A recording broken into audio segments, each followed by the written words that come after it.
This week's episode of I Was a Teenage Film Snob is not brought to you by the collected works of Robin Williams. And no one should be sponsored by that. He's a national treasure.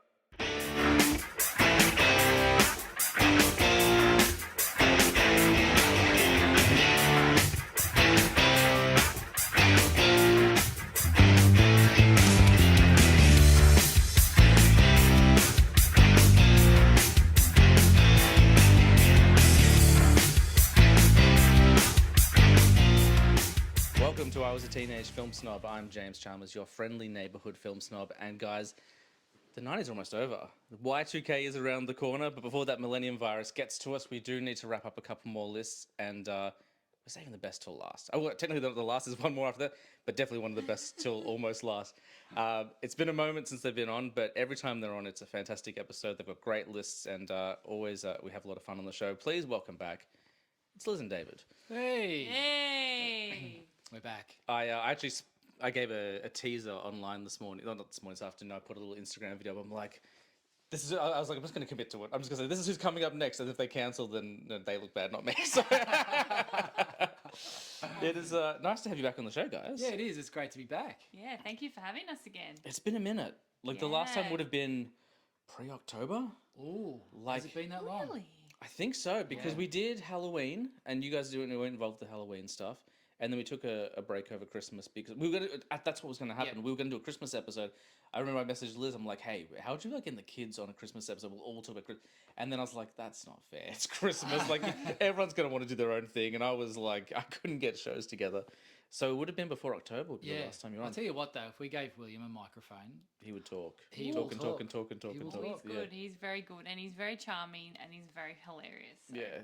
Both of them are. Like they both are. Yeah. Bella is as well.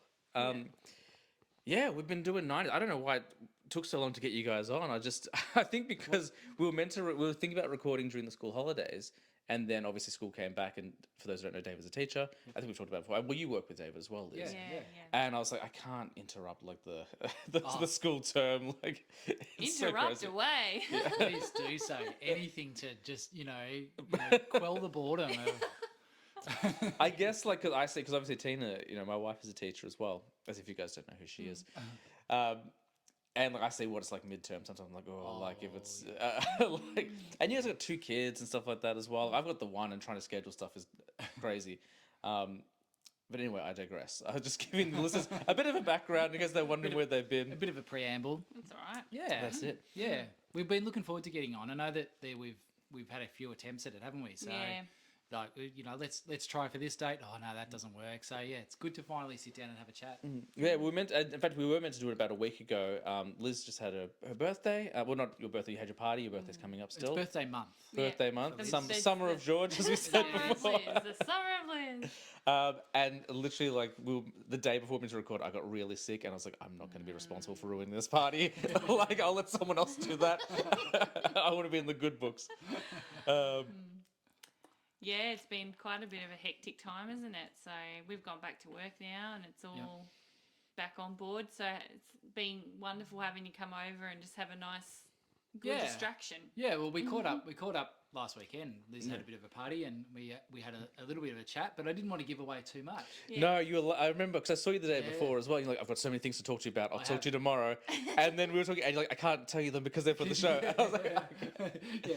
Well, the funny thing is, I did have heaps to talk to you about Well, I really wanted to kind of give some hints, but in the end, I thought, no, I'll leave it because you might, you'll be surprised about a couple of things, and then of course, the busyness of a party, it sort of gets away from you. You're doing this and that, you're helping out and getting food out and doing that, and then I think I sat and chatted to you for 5 minutes. maybe. Look, I elected Yeah. to do chores at the party just to be close to you. Just to have I was a like, do you want me to get the desserts, David? And while you're doing that, let's talk about. chat. Yeah. So no, we can have a chat. Yeah. I was going to talk to you before we started recording, but we're trying to get this all sorted. I'm at your house. Normally I record from home, but when you guys are involved, I come on location. And every time I come, there's a new microphone system. There's a new microphone. We spent half an hour tonight before show, just a little bit of a behind the scenes thing. We spent a few minutes trying to get these microphones working. It was a rookie mistake I had. It was completely and entirely my fault. So And one of the things wasn't even on. So and yeah, one of them, step number 1, turn it on. turn it on and see how you go. It's I'm not used to holding a microphone. Like I'm feeling very pop star right now. Oh, Like Yeah. I'm walking around like I'm used to wearing the Britney mic. That's what I have at home. Is the one that I'm just going 90s for you because Yeah, I love obviously it, she's I love big in the it. 90s. Yeah. But what I was going to talk to you about was did you see that Flash trailer that dropped the other day? I saw the Flash trailer, and I've been since I saw the Flash trailer. I have been resisting because I know there has been a press screening, and I've really been resisting finding out any spoilers about it or any Yeah. reactions. I know there's been out of theatre reactions, as there has been to the Guardians of the Galaxy Volume 3, which I saw pop up, and I've been resisting. Drops next week, Guardians 3. Yeah. Tina has a show all weekend, so I was like, "Can we go to Guardians the next week, please?" Yeah. I'm really. I came home from work today, and I'm really contemplating when to set up a movie date for you and I definitely, to for see Guardians Guardians, 3. So I've yeah. been really resisting any reactions. I think I'm getting, as these movies are starting to drop over the summer, I think I'm gonna just sort of put myself in a cave for a little bit. I really want to go into some movies this summer, or this US summer, Yeah, I was our gonna winter, say. Yeah. I should say, knowing as little as I can. Well, I started doing that. So superhero movies are kind of the exception because I don't. They're not going to spoil too much. So, like, I think gone are the days of the Batman v Superman trailers where they gave out the entire plot. But like, I mean, yeah, I love that movie. That trailer, they gave out so much. I was like, oh, I would have loved to have been surprised by Doomsday, but okay, that's fine. So superhero ones I don't mind so much because the big stuff and like the little Easter eggs are not going to throw in the trailers. But everything else I will go in blind. The first movie I did that was a film called Hereditary. I don't know if you've seen it. I haven't seen it, So it no. came out like 5 years ago. Probably the scariest film I've seen in my life. Oh, Probably would have wow. benefited from a trailer. So I'm going to tell you the story, and I don't know if Liz will remember this, but we went to, I'm not sure actually if I was with you, or maybe I was with Matt, but we went to a screen. I have got no idea what the movie was now, but the trailer was for Michael Bay's Ambulance. I haven't seen this one, but I've heard it's actually kind of fun. Okay, so if you see the trailer, and for those that are listening, if you see the trailer, you've seen the movie. So Yeah. it's a 2.5 minute trailer. It is pretty much from Act 1 to Act 3, the whole movie, just in a 2.5 minute trailer. Like if you see see the trailer, you've seen the movie. So yeah, and it was the trailer, to be honest, was more interesting than the movie. So so yeah. I think my buddy Nick like put that on his top 10 of last year. Oh, wow. Okay. He was selling me on it pretty hard though. Like he's a good movie talker. Like he'll sell something. He was like, "Look, it's Michael Bay. It's going to be what you expect." He goes, "But there's a pretty intense sequence where everything's shot on a drone." I'm like, "Oh, you just sold me." Like Okay. there's a pretty like fast-paced action sequence done on a drone apparently. So I have seen though Transformers: Rise of the Beasts trailer. We've been burned by Transformers movies in recent years. I have seen the trailer. I've got to say, I like it. Interesting. So I'm always talking about how I'm like the most positive guy in podcasting, especially about movies. I'm gonna get real negative right now. So This is a safe space. I've seen, yeah, but it's going on the internet, which is not a safe space. I've seen 2 Transformers films. The first one I saw was the original one in 2000, not the original animated one. I actually haven't seen that one. The original Michael Bay 2007 one, and I saw it at Knox Ozone. In the first 30 seconds of the film, I knew it wasn't for me because the opening line of that film was, "Before time and space, there was the cube." I'm like, all right, not for me. Cool. And I was like, that's fine. That's fine. Like now I know I can't be disappointed by it.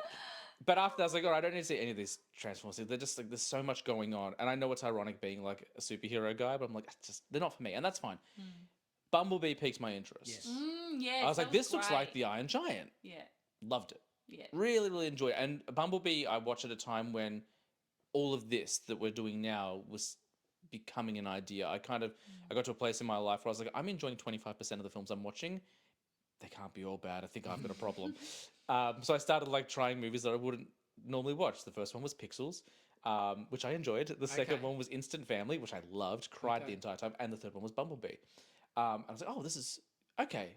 That's right. Films are meant to be fun. Okay, look, I've been a pretentious jerk for a little while. Rise of the Beasts. I don't know. Like this. So I was talking about this with my boss the other day because he's looking forward to it as well. I was like, look, if you like Transformers, I get it. the big payoff at the end of that trailer is that there's a transformer that looks like a gorilla.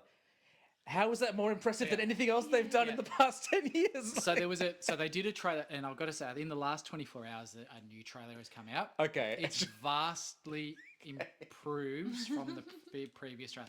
So I know the trailer you're talking about, the giant gorilla.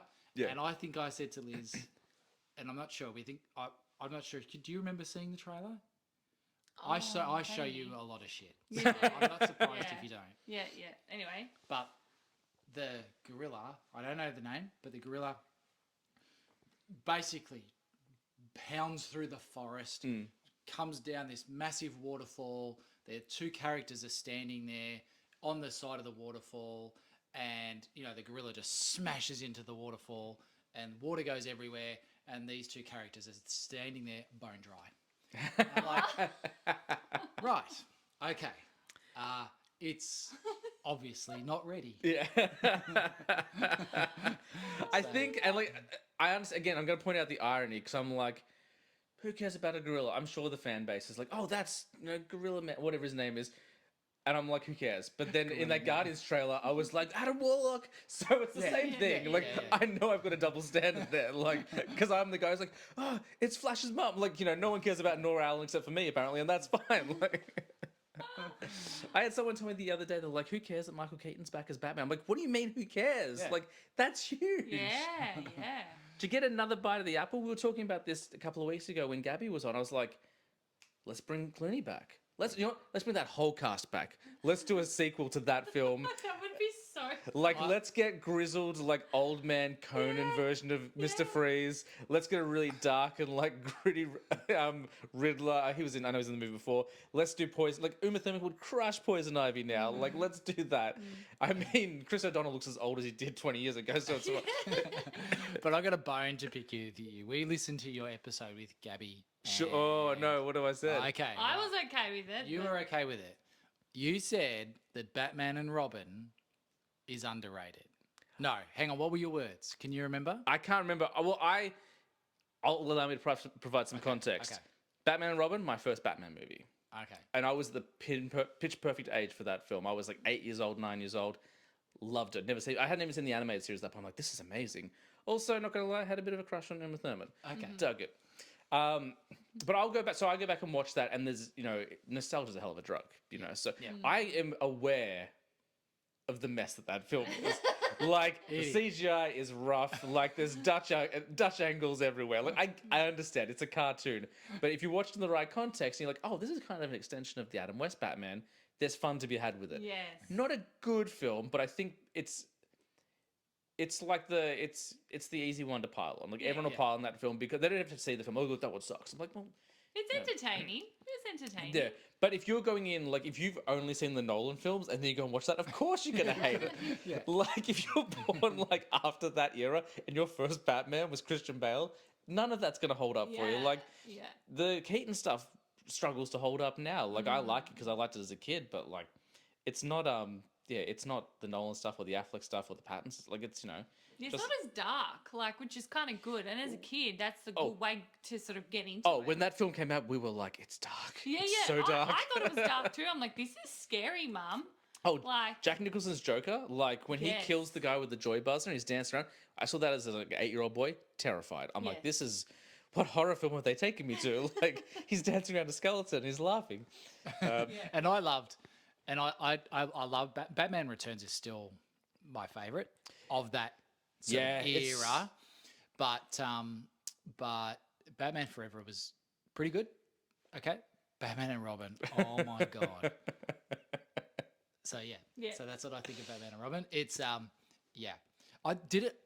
would argue that it ruined Joel Schumacher's career. Yeah, he didn't do much after that, did he? I don't think he did. He I know he had another. Well, I think that film had less to do with him and more to do with the studio. And we will get... Well, this is a 90s film, so we are on target. That's okay. Because Batman Forever, apparently, somewhere there's a 4-hour cut of it. I heard, before he died, Schumacher died a couple of years ago, and he was talking about, look, there's a version of Batman Forever no one's seen, and it's really dark, and it's closer in terms of the Tim Burton stuff. But, because of, Batman Returns being so dark, the studio was like, no... you know how they made those mistakes with, the Snyder stuff, they've been making these mistakes for the last 40 years. Like, it's not new. Like, the studio's been interfering since day one.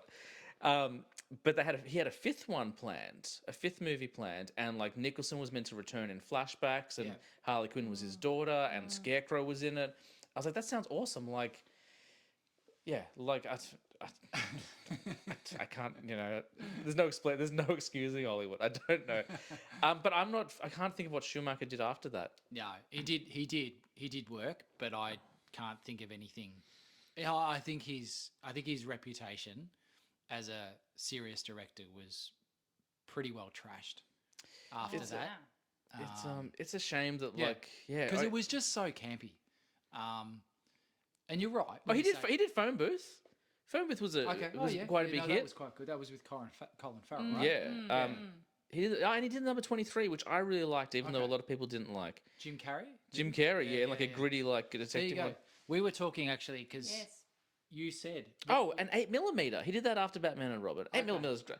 I mean, look, we couldn't remember them, so clearly, that's proves a point. But. Yeah, but you said earlier about Jim Carrey. Yeah, like as in the Riddler. Yes. Yeah, but you and also the mask. But you said, what's his darkest role? Yeah, what's his darkest role, and what was it? Well, because he's a really brilliant actor. I think he's brilliant. Well, I sort of said, I remembered Endless Sunshine of the Spotless Mind. Beautiful film. Which is such a wonderful film. Yeah. Super serious film. Yeah. But then you just said number 23. I haven't watched it in a bit. I've only seen it once. I really enjoyed it at the time, but I don't know. Like Kick-Ass. It's a supernatural, not really horror. I think it's more like a noir detective thing. But I know like suicide is a big part of it. So that's pretty dark, Yeah. Yeah. Kick-Ass 2, I'd say, is a pretty dark film. He's in. I still haven't seen Kick-Ass 2. That's a film that he renounced after. Like after he'd promoted it, he went back on it because of the violence. Yeah. Which I'm like, well, it's a Mark Millar comic book. It's a Matthew Vaughn. Actually, no, I don't think Matthew Vaughn did the second film, but it's Matthew Vaughn property. Like, yeah, it's gonna be violent. Yeah. No, I still haven't seen it. It's look, is it gonna be the first film? Like, no, the first film is pretty perfect, and like you have Christopher Mintz-Plasse, who's a wonderful actor, but he's replacing Mark Strong. Like, Mark Strong is your villain, and Mark Strong is always brilliant. Like, he's as a villain. British thespian. Even not as a villain, like in Kingsman, he's wonderful. As Merlin, but he it's just two different actors. And he's trying to do a lot of heavy lifting, and he does a great job. But Tina and I went and saw it, and there are a couple of jokes in there that are really, really dark, and I thought it was handled well, and afterwards Tina was like, no. I don't think it was handled well at all. Yeah, she wasn't into it. Yeah, so which is fair enough. Like, I was a lot younger then. I'm like, nah, it's okay. And I'm like, I get it. Because you talked about The Mask. You enjoyed The Mask? Yeah, I loved The Mask as a kid. It was a bit scary, though, watching the film. Like, when the mob boss puts on the mask. Yeah. I loved Ace Ventura, Pet Detective. Oh, yep. That was a movie that I went and saw opening day. Wow. And, that, for me, at that time, that was a great movie. I think I might have been 14 or 15 or whatever. I don't know exactly how old I was. Perfect age for it, yeah. Ace Ventura. And then I said to you that I think his best performance is The Truman Show. Yeah, which I haven't actually seen. But, I'd like to see that. Yeah, which is a lovely movie. Yeah. It was on TV recently, because Tina doesn't like The Truman Show. She had to study. Almost all of us had to study it for English. If you're based in Australia, you probably studied The Truman Show at one point. And that was the first time I saw that film. Like, this is amazing. But I was a film guy. Still, obviously, still am. But Tina was like, it was just too much. And she doesn't like Jim Carrey at all. And I'm on the fence. Like, I like Jim Carrey in some stuff, but I can take him or leave him. Yeah. It's not like he's bad at anything. It's just personal preference. But I really liked it. But it was on TV, I want to say maybe 6-12 months ago. And we were watching it. I'm like, just give it a go. Like, give it a go. And she found herself enjoying it more. And I found myself not enjoying it as much as I had. And I was like, is he maybe like not the right fit for this role? Yeah. Isn't it funny? Like, I was thinking about this the other day, like how movies that you saw when you were a kid or as a teenager, and you're like, oh, I love that movie. And then you watch it now and you're like, oh, God, I actually don't think I really like that. Or sometimes you're like, yeah, I still love that movie.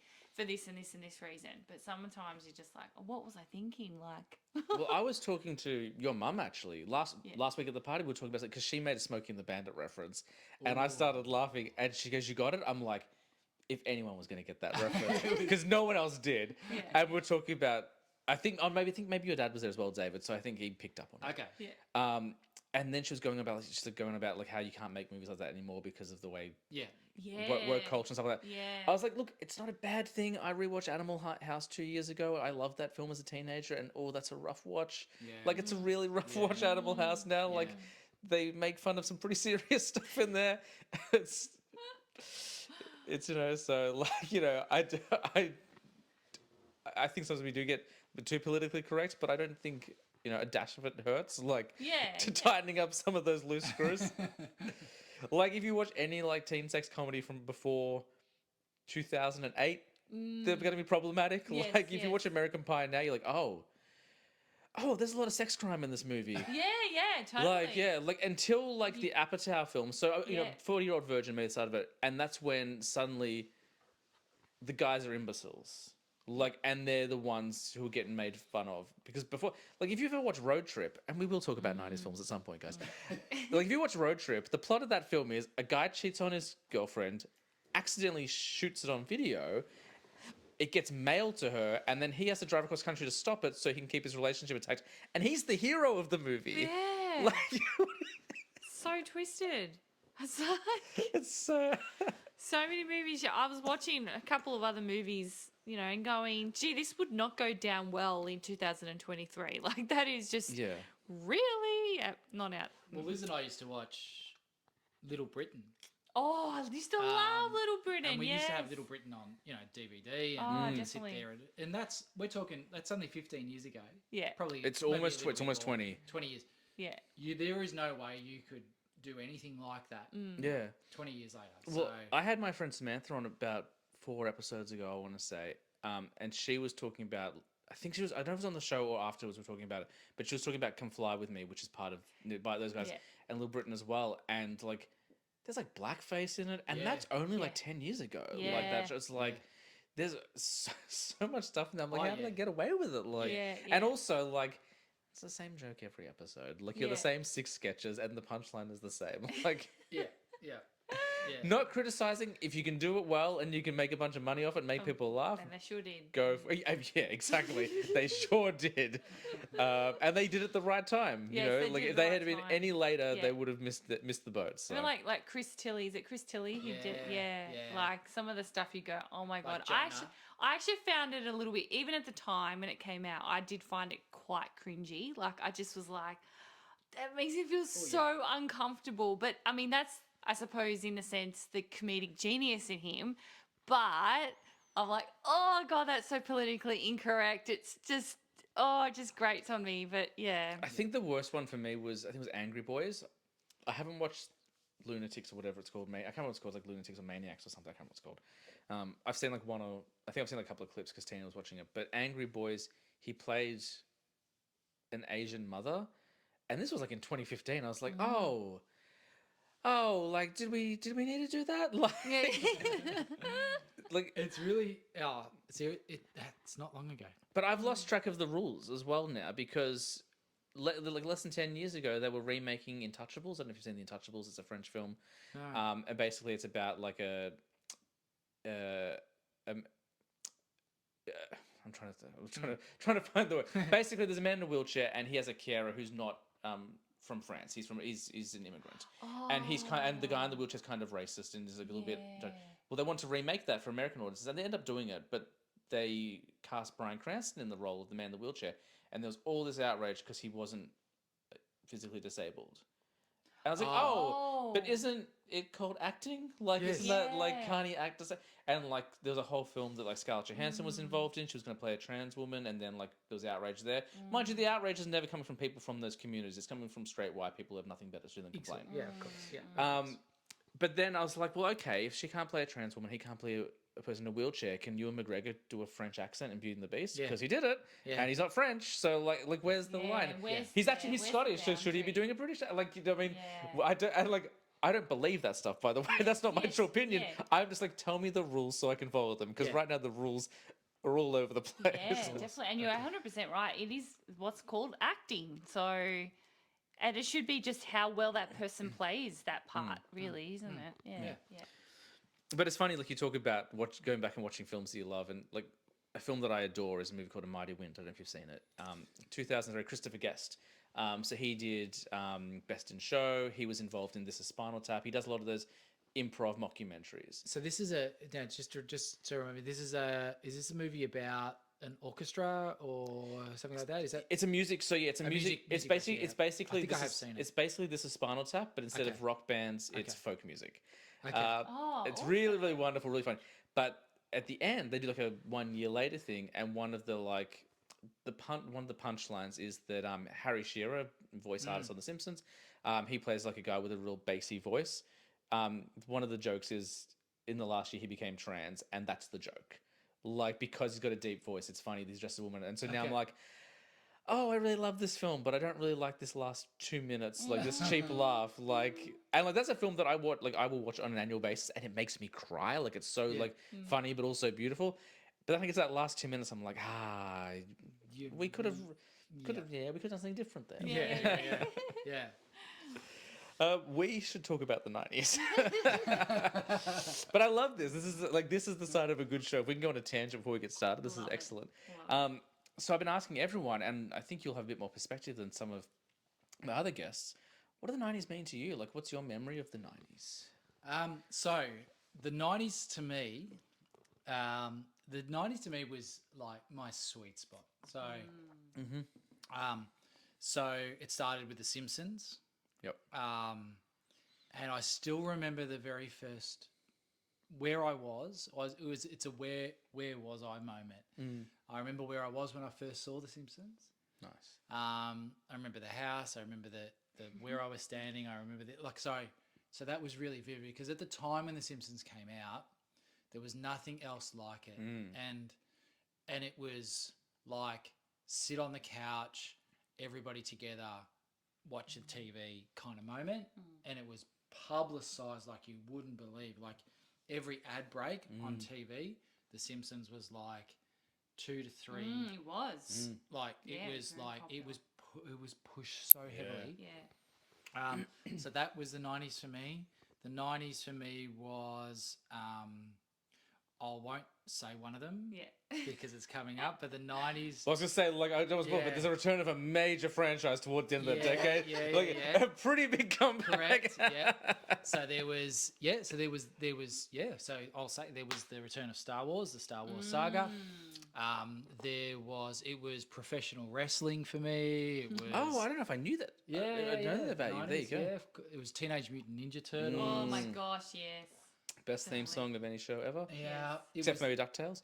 Yeah, Doctor. the X-Men animated series. I Yes. was obsessed Okay, so we've got 3 really great theme songs Yeah. there because the X-Men was really... Yeah. And they brought that back in Miss Marvel recently. I don't know if you They remember. did. Yeah, they did. There's a little sound, but and in Doctor Strange as well. Yep. Ah, So, what else was the 90s about? What was the 90s about for you? For me, it's sort of like a bit of jumbled, like because I, born in the early 80s, so 90s for me, I just remember like going to parties, like at Pizza Hut parties, Yeah. and like McDonald's parties, and going to movies with girlfriends on the weekends. And just, obviously, like I was just saying to James, like, so I'm turning 40 this year and I wanted to have like a 90s theme party. And I had it all in my head and I was like, we'll have this big party and we'll have like inflatable couches and lava lamps and like, what was the other thing? Cruises. I don't drink. We don't Cruises, drink, yeah, but yeah. just vodka cruises. But the thing is, like, if I bought them, who's going to drink them? Like, they're David's so not going to drink they're them. so nasty. But like, As I drink a margarita. yeah. Well, that's right. But I was going to actually have like a big party. Now, I did change it up a little bit. It was very nice what I've done so far. It's very as I said, sophisticated, very it's classy. the month of Elizabeth. So, but I was going to put up 90s movies. Like I was going to put Clueless up and Wedding Singer and all those really cool 90s movies. So like for me, it's just going out, having fun, because like obviously that's my teenage years.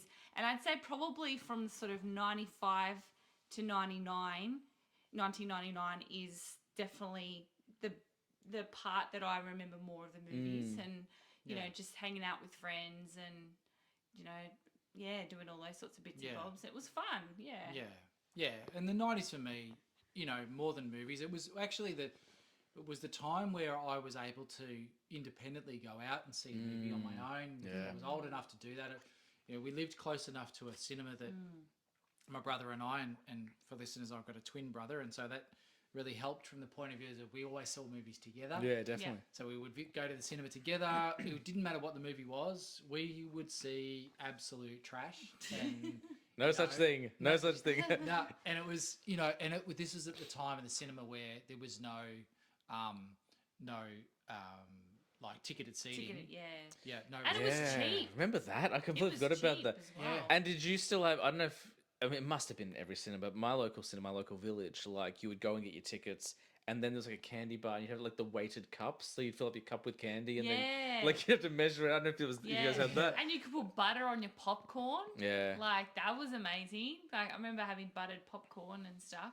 I remember where we went at Knox City, and you'd go up these big red steps, and then you'd go to the art. So mum and dad would be waiting at the ticket place, and there'd be like masses of lines because you couldn't buy stuff online. Oh, I waited in those Knox lines. Like I did midnight screening of like Deathly Hallows, like and like Tina must have a photo somewhere. Like the entire lobby, like and that's like Knox may be one of the biggest cinemas I've been into. Like that lobby is huge. Yeah. Filled. Like filled with people. I remember when we went to see Austin Powers because I was I've talked about Austin Powers in the last podcast, but I mean that would be very much an acknowledged movie of my teen.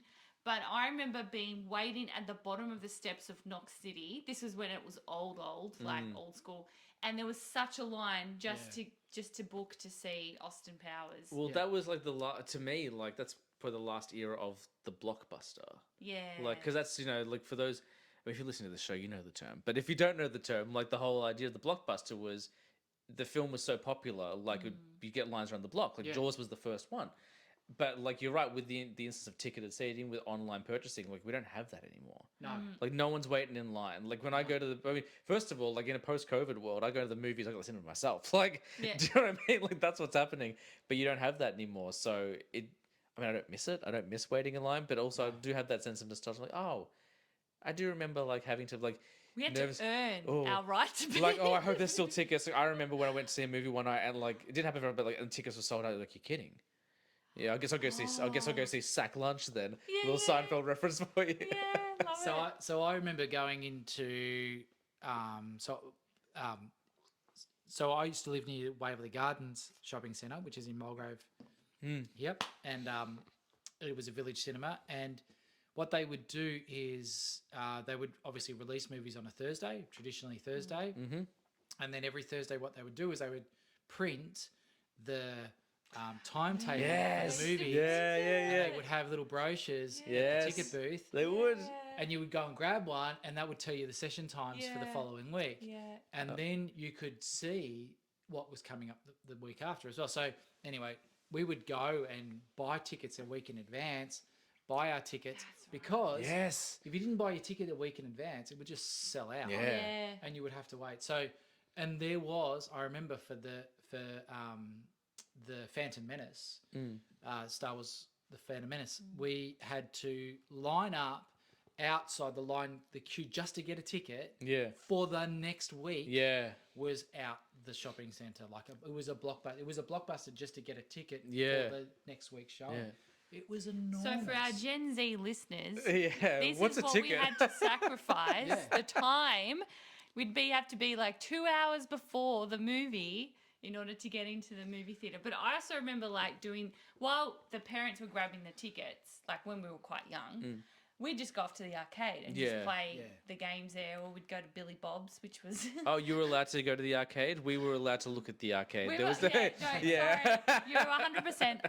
I regress, yes. I believe that, we did not purchase anything. My thing would be I would just walk up and down the aisles looking at the posters, be like, that's coming out soon. Like now I do the digital version of that. Like I remember early on in in the years of our dating, I don't know why Tina stuck with me, to be honest. Like, we'd be up like on the phone for like 3 hours, and I'd be like, she's like, "What are you doing?" I'm like, "Just go through the IMDb, seeing what movie's coming out in the next 6 months." And I'm like, Yeah. "This one sounds interesting." And she's like, "I don't care. Like, I want to go to sleep. You stop talking about interesting things." Yeah. I And sorry, but There there you go. would be fights in the cinema as well for seats. What? Right? Because I remember Yes. very vividly. Yes. Yes. Very vividly. I remember the movie as well. It was Interview with the Vampire.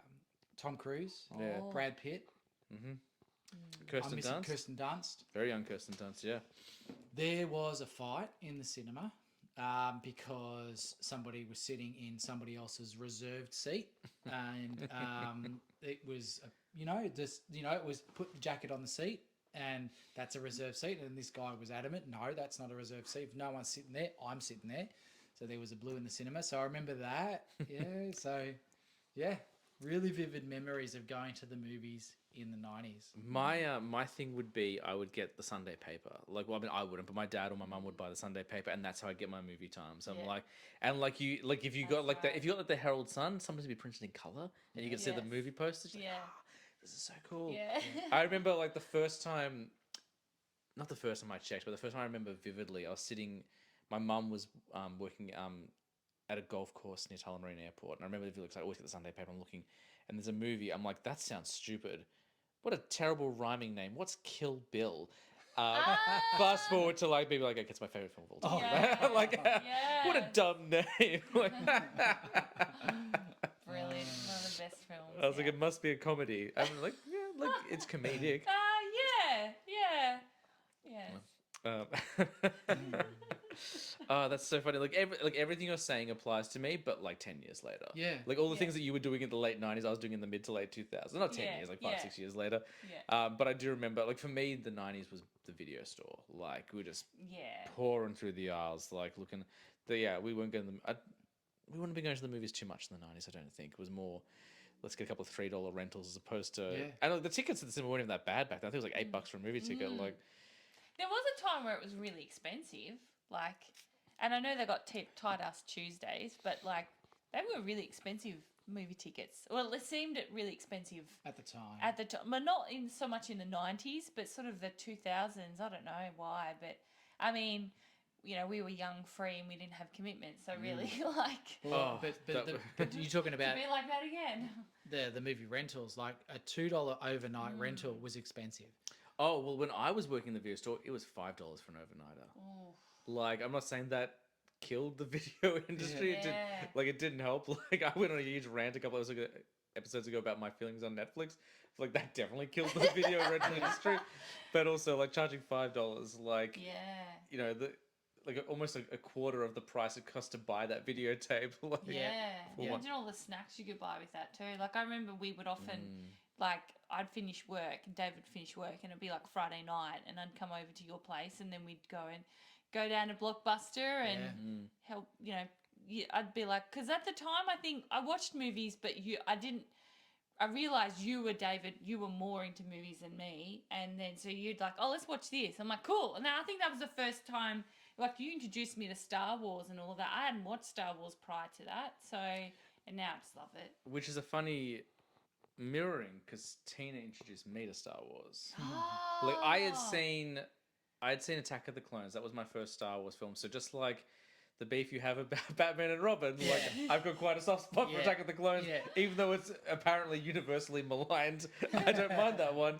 And I think so. I didn't see Phantom Menace. I literally started at episode 2. Like in a franchise that starts in chapter 4, I was like, no, chapter 2, thanks. I'm gonna go back. Love it. But I hadn't seen the original Star Wars or Empire or even Return of the Jedi until I was dating Tina, and she showed them all to me. So that's why, like, when I talk about the show about not being a huge fan of stuff, it's like, of course, I enjoy the films, but it's not ingrained in my soul. I'm not like, I don't get annoyed when, Rey kisses Kylo Ren. Spoilers for that film, by the way. Like, I'm like, I don't know, like, I think it's safe. Could have been worse. Like, I had my own theory on why they did that, and Tina was like, oh, that's interesting. I'm like, oh, well. Yeah. Spoiler: Star Wars: The Phantom Menace is not on the list. I didn't think it would be, No. but I wonder. I'm like, maybe it will be. Like maybe, like again, like nostalgia's a hell of a drug. Yeah. we should jump into your list. I'm very Yeah. excited Yeah. because this sounds like your sweet spot. Like this is like just for I'd have what to I'm say. garnering from the conversation. And I'll be honest, it seems like a lot of people's sweet spots. Like as I said, like the quality of episodes, these like, or not episodes because that makes it sound like I'm doing something good. The guests have like everyone's been bringing it for the 90s. So like it sounds like it's a sweet spot for a lot of people. Let's jump into it.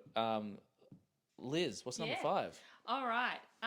Well, these aren't in any particular order. Do you want me to How go from dare my... you? No, it's okay. Do It's okay. you want me to go from my Go from 5. 5? Okay. Yeah, From like five to I mean, one. ultimately, like your Yes. you know, save the big weapon for last. Cool. Like blow us away Love at the it. end. Yeah.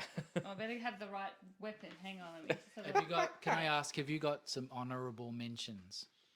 Yes, I think I might have mentioned a couple We'll mention. Well, maybe we'll mention them towards the like end. towards the end. Yeah, Yeah, I we agree. can drop them down. Yeah, that's because all. I reckon I've spoken about them, like, in our first podcast together, just you and me, James.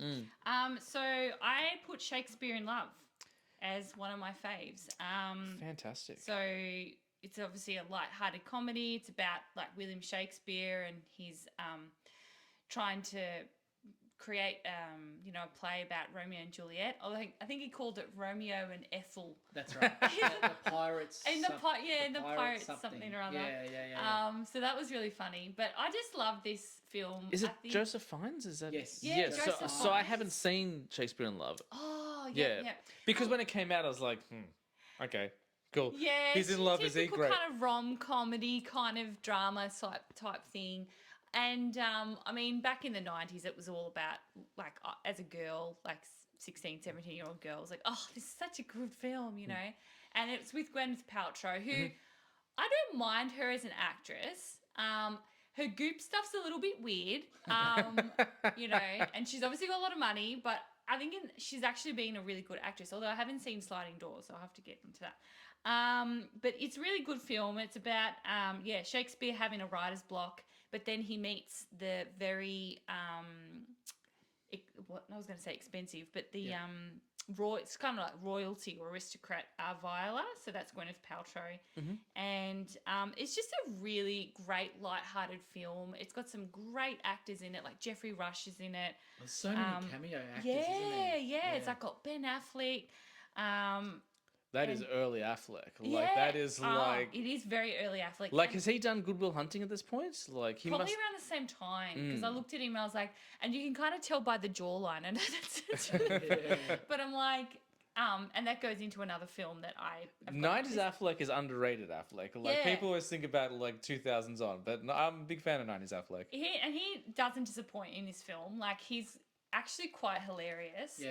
And he's like a cocky character in this film. He's like very flamboyant, and he thinks he's all that in a bag of chips. And he's like, he's an actor, and then he's like, you know, and he sort of pushes the door open, and he's like, I'm here. Where's my role? And it's just great. Anyway, so he's really good. And then Imelda Staunton is the nurse. Wow. So there's a nurse in the film, kind of like very similar. So it's got a very Romeo and Juliet sort of esque feel to the movie. Sure. But it's actually like little bits of comedy within it, and it's really funny. And then like Judi Dench is like Queen Elizabeth. Who won an Academy Award, by the way, and she was only on film for I think A small amount of like that film. 5 minutes. Yeah. 4 minutes, 5 minutes. But she does a brilliant Queen Elizabeth. That's rivaling Anthony Hopkins as Lecter. Like I think he had about 10 minutes of screen time. Got that Oh my award, so- gosh. It's just, and then Colin Firth's in it. He's Lord Wessex. Tom Wilkinson. Actually, I loved his character the most. So what his character is he's like, so what happens is there's a very famous theatre that's going to get closed down. And so he and his hoons get onto Jeffrey Rush's character and try and sort of like torment him and, in a sense, kind of rough him up a little bit and say, if you don't get the funds to get this theatre back into shape, I'm going to basically off you.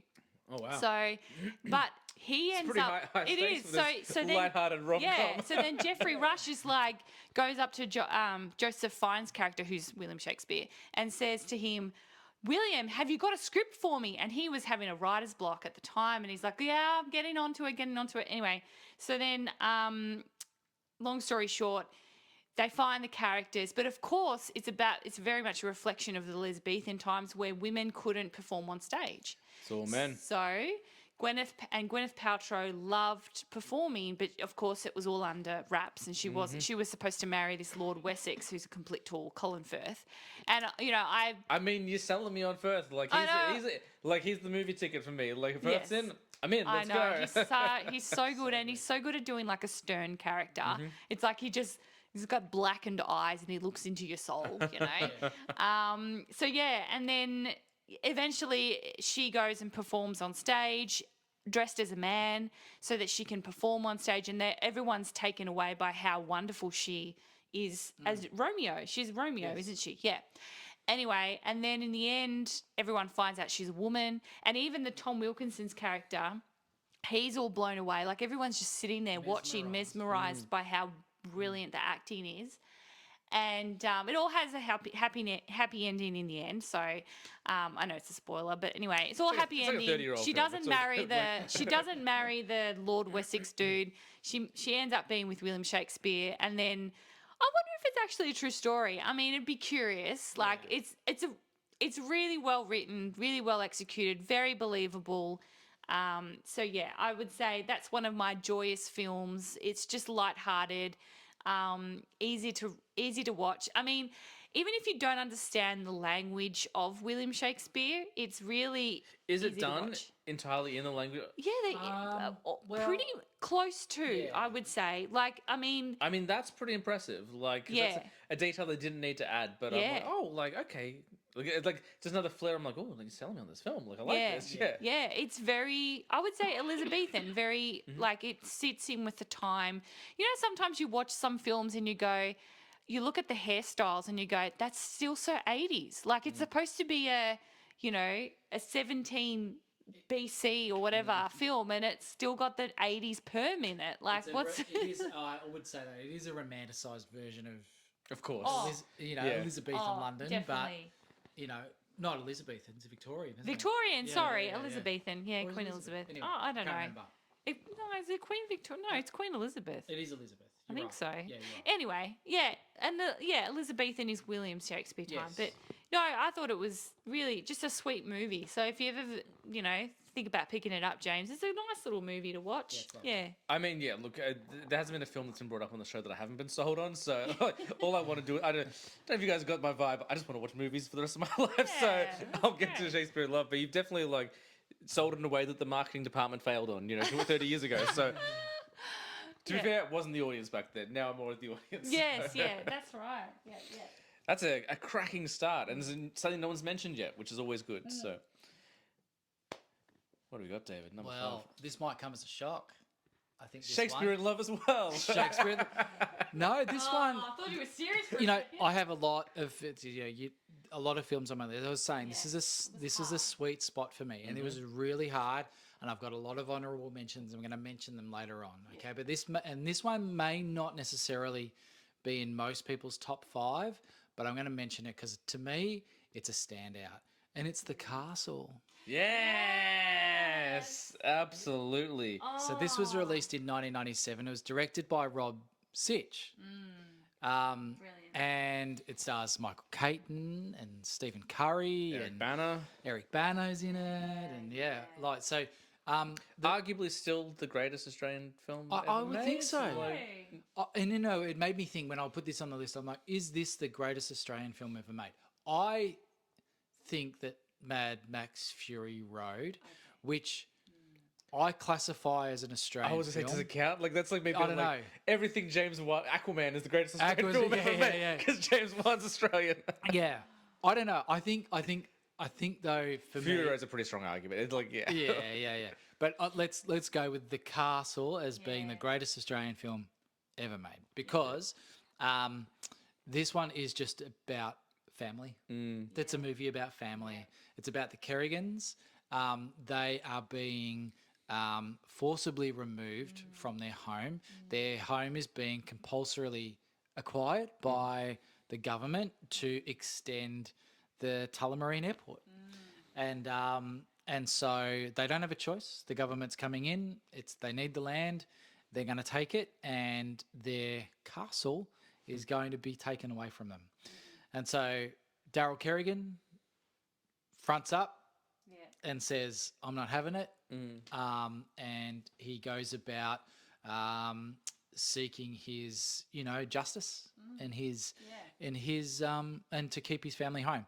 And I think it's just a beautiful portrayal of a typical Australian family in living in the 90s, who with a just the most amazing sense of humor.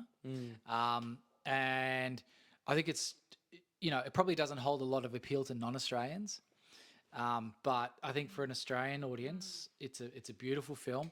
And I'm going to read some quotes because to me, and throughout this podcast, I'm going to give you some quotes because to me, this is what makes this movie such a memorable movie for me, and why it's in my top 5. So, because these are the things that we still say to this day, 30 years later. So, this is going straight to the pool room. Yeah, of course. Like that's that's like probably the number one most recognizable quote from that film. We've got "How's the Serenity?" Yeah. I remember. I think I put a photo up. It was we've recently just done some renos in our house, and we had a fire pit out the backyard, and I took a photo and sent it to my brother, and his response was, "How's the Serenity?" Here's another one. Tell them they're dreaming. Yeah. Jousting sticks. Yeah. Well, that one even became part of an ad campaign later on. I think it was for the Trading Post. Didn't they like co-opt that? Yeah. catchphrase? Tell them they're dreaming. I remember, and that film's obviously 97. I'm in high school in 2000. I started in 2001, but 2004 was when I remember going on camping trips, like on school camp in the bus, and the entire year level just chanting, "We're going to Bonnie Doon." We do a camp as a school. We do a camp up at Eildon Way every year, and so it's with year 7 kids, right? And you'd be amazed at how many of them, when we hit the sign at Bonnie Doon, yell out, "We're going to Bonnie Doon," and they're 12-year-olds, and they've seen the movie. So good on families for showing them this movie. Yeah. I'll give you one more. It's the vibe. Yeah. It's Marbo. Yeah.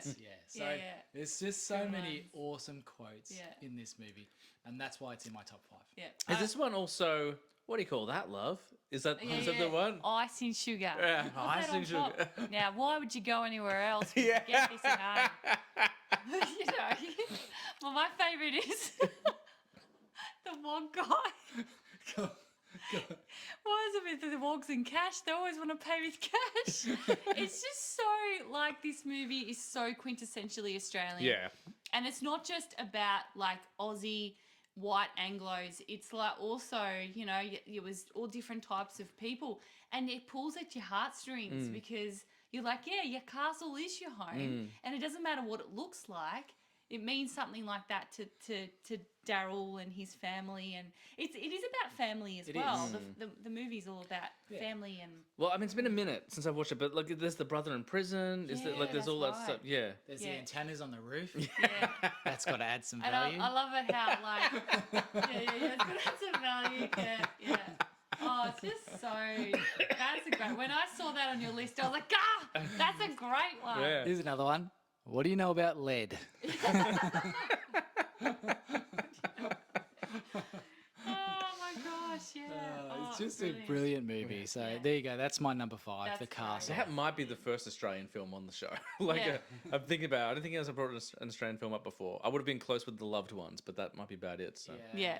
Which is a very dark horror film, and that's my number 1 Australian film. Yeah. But not for everyone. Well, I'd put an honourable mention, while we're talking about honourable mentions, Muriel's Wedding. That was going to be on my list, but Muriel's Wedding is also a brilliant 90s film. Again, so quintessentially Australian in so many ways. And just, Toni Collette is I was going to say, amazing Toni in Collette, that. where she pretty much started. Yeah. She's all over Hollywood now, but that's where she began, Muriel's Wedding. Yeah. So, no, good one there. Liz, that means we're up to number Oh, 4. all right. Well, carrying on from the same thread as before, must have been thinking of Shakespeare, is of course what a lot of 90s girls loved, who, you know, when you walked into a girl's bedroom, what did you find? Posters of all different types of actors. And who was the one that everyone was crazy about? Leonardo DiCaprio. And that's thanks to the movie Romeo and Juliet, which I know came out when I was probably about Isabella's age now, so about 13, 14, so year 8. And I'd have to say, yeah, this is just such a standout film that I just loved. You know, I'm a big fan of Baz Luhrmann's. I think he's made some phenomenal films. Just recently watched Elvis. I thought that was I haven't so checked that out good. yet, but it's on my list to Yeah. get to. Yeah. It's actually really good. It's a long movie though, just to Well, Baz you know. Luhrmann makes long films. Yeah, he makes long films. Yeah, Yeah, he makes long films. Yeah. What did I say to you about Elvis? I know we're digressing here, but we watched Elvis. Yeah. And I said to you, I think it's a better movie Yeah. than the Best Picture movie. Oh, yeah, no, we saw that too, didn't we? Everywhere, all at once. That was different. Yeah. Yeah. Oh, that's right. You did share your opinion on that one with me. I know you'll disagree with me, but Yeah. I think Elvis is a better Yeah. movie. Look, I'm a soft heart. I'll just quickly mention I'm a soft heart for Elvis movies. Like, if my mum's listening to this, she knows that on Saturday afternoons the Elvis movies would come on, and we would just watch Elvis movies, and they were tragic, like so bad. Sorry, Elvis, but they were really bad. But this movie is great, and it actually has the Elvis movie. I mean, it actually has elements of him playing those really tacky movies and just not wanting to do it. So anyway, going back to Baz. I will say, I know Dave's just left the room. I have since watched other movies that I think are better than Everything Everywhere All at Once. Yeah. Like The Whale, I think I enjoyed more. I need to watch that. Oh my goodness! Like it's I mean, look, it's confronting. Like there's some stuff in it. Like it's just beware the opening scene is all I'll say. It's Okay. Okay. I was talking to my friend at work the other day. I said I finally watched The Whale, and I was like, she's like, yeah, you liked it because she'd watched it. I'm like, yeah, I loved it. I said, shockingly, I really identified with that character. I didn't realize I identified with that character as much as I did. And she goes, well, hopefully not the opening scene. And which I'll be talking to her more about, which is on the show soon. Like, this is a joke only for me because you haven't seen it, but it's pretty full on. Okay. Yeah. I'll keep an eye out for that. And I'm looking forward to watching that. It's That'll good, be really good. He's made me cry so much. Yeah, I've heard other people say the same thing. Love it. So just love his films. They're always quite unique. And like, I know I've mentioned this before, I'm not really into musicals, and this wasn't a musical as such, although it did have some really strong music scenes within it, like Young Hearts, Young Hearts, Front Free. Anyway, but I just love his way of cinematography. I love all the different things. Like, I think even the opening scene when they have this big fight between Capulets and Montagues, and like just how he has like I don't know what they call it. You guys might know, but like when there's like little rush scenes, and it's like then it slows down and then it rushes up again. Anyway, brilliant, love it. What else was I gonna say? That's what I meant. Like similar vibe of like panning out the camera and then rushing in. Love that. Leo, look, I don't mind Leonardo DiCaprio as an actor. I was a bit worried he looked a bit young in this, but then it's hard to think like. But he's meant to be. Like Romeo is meant to be like 15. Yeah, I know. And then like Claire Danes' character is only 13, like Juliet. So, my favorite scene is the like iconic scene where they catch each other's eye. There's like the fish tank. The fish tank. Yeah. I'm like, whenever that happens, I get goosebumps. I just love it. And when they see each other for the first time, and then he falls in love with her. I mean, it's just everything that I always wanted, and I found that with you, David. So yeah. How many fish tanks did you have to go through? How many fish tanks did we have to gaze each other through each other's eyes? Strolling up and down past aquariums, just trying to catch. Maybe, guys, that's how you find people. Like, don't have to go on Tinder. Just go visit the aquarium. Got her wings on. With wings on. And that was the first time I saw Paul Rudd, and I was like, who is he? Like, I wasn't that keen. Rudd in Romeo Paul and Juliet? Rudd is in it. Yes. I know John Leguizamo's in it because I was like, oh, it's Luigi. Yes. He plays Mercutio. No. He plays his buddy, doesn't he? Is he one of his? Not Mercutio. There is the guy Harold. Harold. forgot what his last name is. He was but in Harold. Lost. He was in Lost. Yeah. So actually, he would have to be my favourite character, Mercutio. I mean, we're going back into the Shakespeare, story, but of Romeo and Juliet. But I think his character is the most interesting. And I just loved how they got him to dress up in drag and sing that, and he looked amazing. And I just love all the colours. But I mean, Baz is so good with all that. Like you think He's about a like very Strictly visual Ballroom, filmmaker, yeah. yeah. And I think that's why I naturally gravitate to his films. Yeah, so being that it's a Shakespeare film, I think it was really adaptable to the time of the 90s. It was bright, it was colourful. I mean, it had dark moments, obviously, because of the story, but I think it was very relatable. The whole, sorry to say, but she shooting herself in the head, the drugs, all of that. I think it really kind of relates, unfortunately, sorry to say, but it relates to the 90s. Just and like I the think, simple transition from Venice to Venice Beach. Do you know what I mean? Oh, I know, yeah. And because you're talking about it was every girl's dream, but that film had some gunplay in it. It was Oh, palatable yeah. to boys as well. Yeah, exactly. There was some cool stuff in there, and it was probably Leo's edgiest film at that point. Yeah. Because that's around the time of Titanic, maybe Basketball Diaries. I still haven't seen it, but that was kind of an edgier film. But I don't know how many 15-year-olds are going to rent Basketball Time. So it's probably one of his edgier films. Yeah. Yeah, but I think it's taken him so long to get, because he got an Oscar, didn't he? Or is he being nominated? No, not for that movie. No, for but Revenant. He got for Revenant, and it's taken him that long. But he's actually quite. Yeah, It's taken him a long time to get there. there are better films and better performances than that.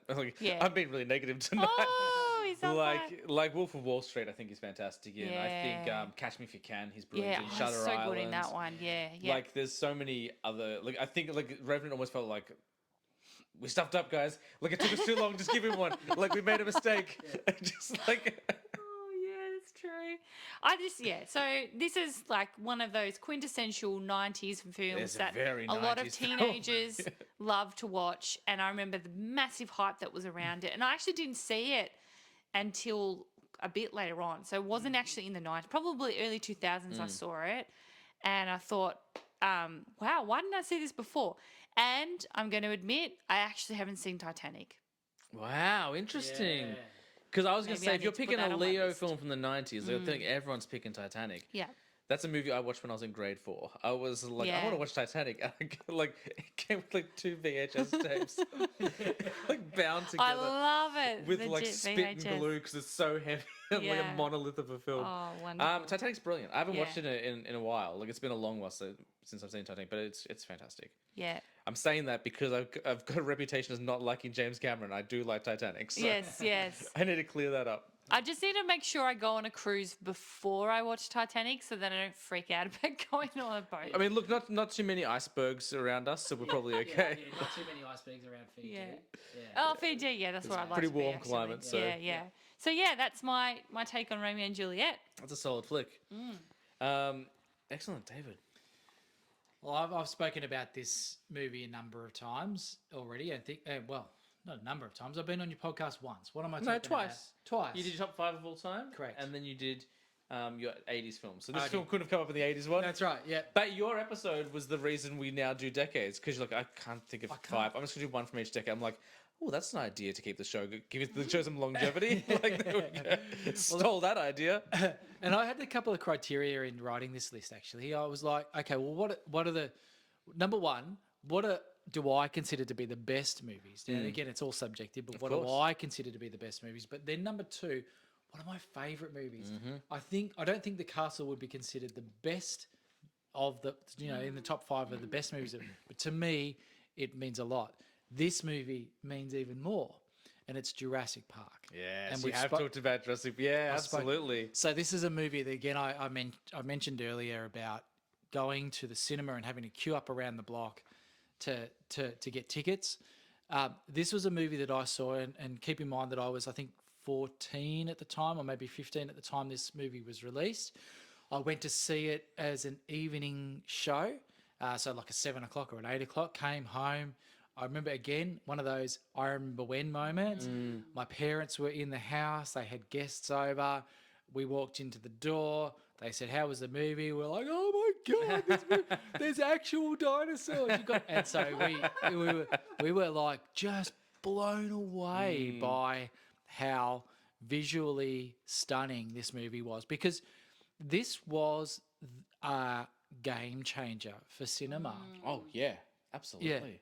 And I don't know that maybe people who are obviously a lot younger than me that are listening to this podcast would appreciate just how unbelievable this movie was at the time. Oh, I'll go on further. Show me a dinosaur film better.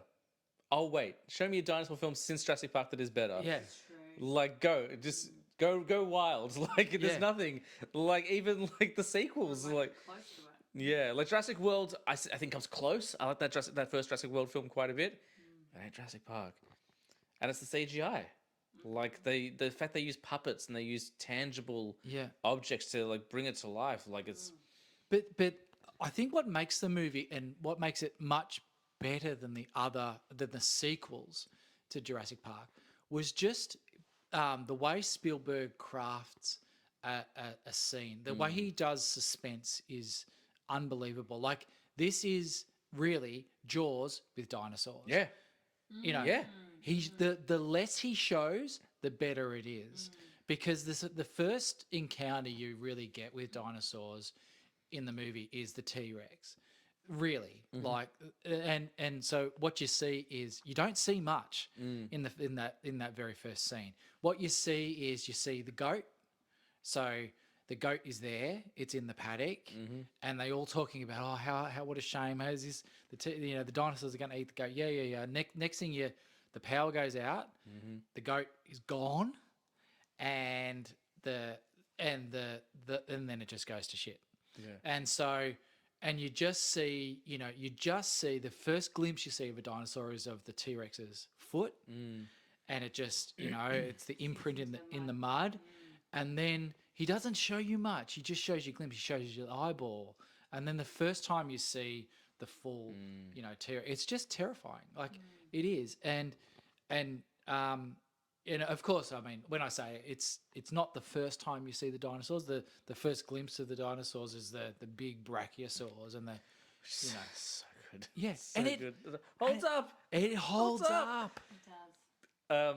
Like it holds up so well that they mimicked it in Jurassic World, and like Yes. it was a great mirror because like instead of that glorious reveal, they're all dead, which is Yeah. terrifying. But like they're like, that's one of the most iconic shots of the film. It's going in our sequel. We've got to put it in there. Yeah, Like it holds up. Yeah. I always think of the puddle, just the boom, yeah, and just like that's like that is a true mark of like Spielberg suspense right there. Yeah.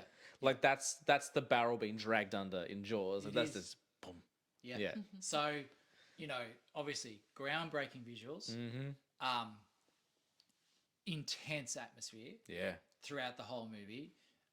Some people would argue the characters or the characterization is not wonderful, but I'm going to forgive that, and I'm going to give you some quotes. I'm going to give you one quote from the movie, which I think is the most memorable for me, and it's Ian Malcolm, which is Jeff Goldblum. Jeff Goldblum, and he says, so he goes, God creates dinosaurs, God destroys dinosaurs, God creates man, man destroys God, man creates dinosaurs. Yeah. And then Dr. Ellie Sattler, who is Laura Dern, says, dinosaurs eat man, woman inherits the earth. I I just love it. It's just it's good. It's good writing. It's so Jurassic Park for me was the most memorable experience I had of the 90s in terms of cinema. Yeah. It's strong. It's Yeah. strong. And like this film, like this is one of those films that has come up quite a few times in the show, but like there's always something new to talk about in that film. Like you never like there's always something to talk about in that film. Like you never like, oh, I'm sick of talking about Jurassic Park. Like, no. We can talk about Jurassic Park again. Yeah. It's okay. Yeah. And I do wonder though, I really do Yeah. wonder whether they're going to return to that franchise. Because I think the last two movies for me, Fallen Kingdom and the most recent one, which is Dominion, were so inferior to me that I'm not sure. I don't know whether they're going to return anytime soon to that franchise. The best part of Dominion, I was so excited for Dominion. I was really, really excited. That was the last film I watched last year. So I like It's like 10 o'clock at night. I'm like, all right, last movie of 2022, Jurassic World Dominion. Let's go out in a bang. And the first 10 minutes are incredible. Like, you've got pterodactyls flying through the city. I'm like, this is what I wanted. Oh my God, this is what I wanted. What are we going to do? We're going back to an island again? Yeah. Oh, why are we going back to an island? You did it 5 times already. Like, don't do it. We got away from that island. And then you've got everyone together in the last 15 minutes of the film. I'm like, I want Chris Pratt to be hanging out with Ian Malcolm like so much earlier. Like, and like, it's probably a scheduling thing. I don't think it was written. I mean, if it was written that way, why didn't you guys like, hey, second draft? Like, let's get these heroes together a little bit sooner. Like, it's not the Avengers. We have to wait 18 movies. Like, let's get them together now. We're not doing like Jurassic Infinity War. This is it. We're done. Like, It's awful. it's like there's moments in it that are really good, but like I thought they were kidding when they said he's on an island. I'm like, oh, it's a joke. Like, there's no way we're going to.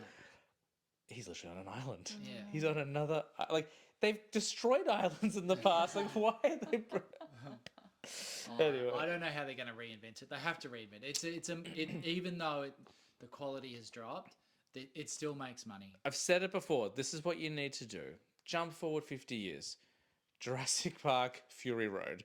And it's just like... That's Brilliant. clever. Yeah, and they're sentient dinosaurs, and they're wearing leather jackets, and they're riding bikes. Like, why not?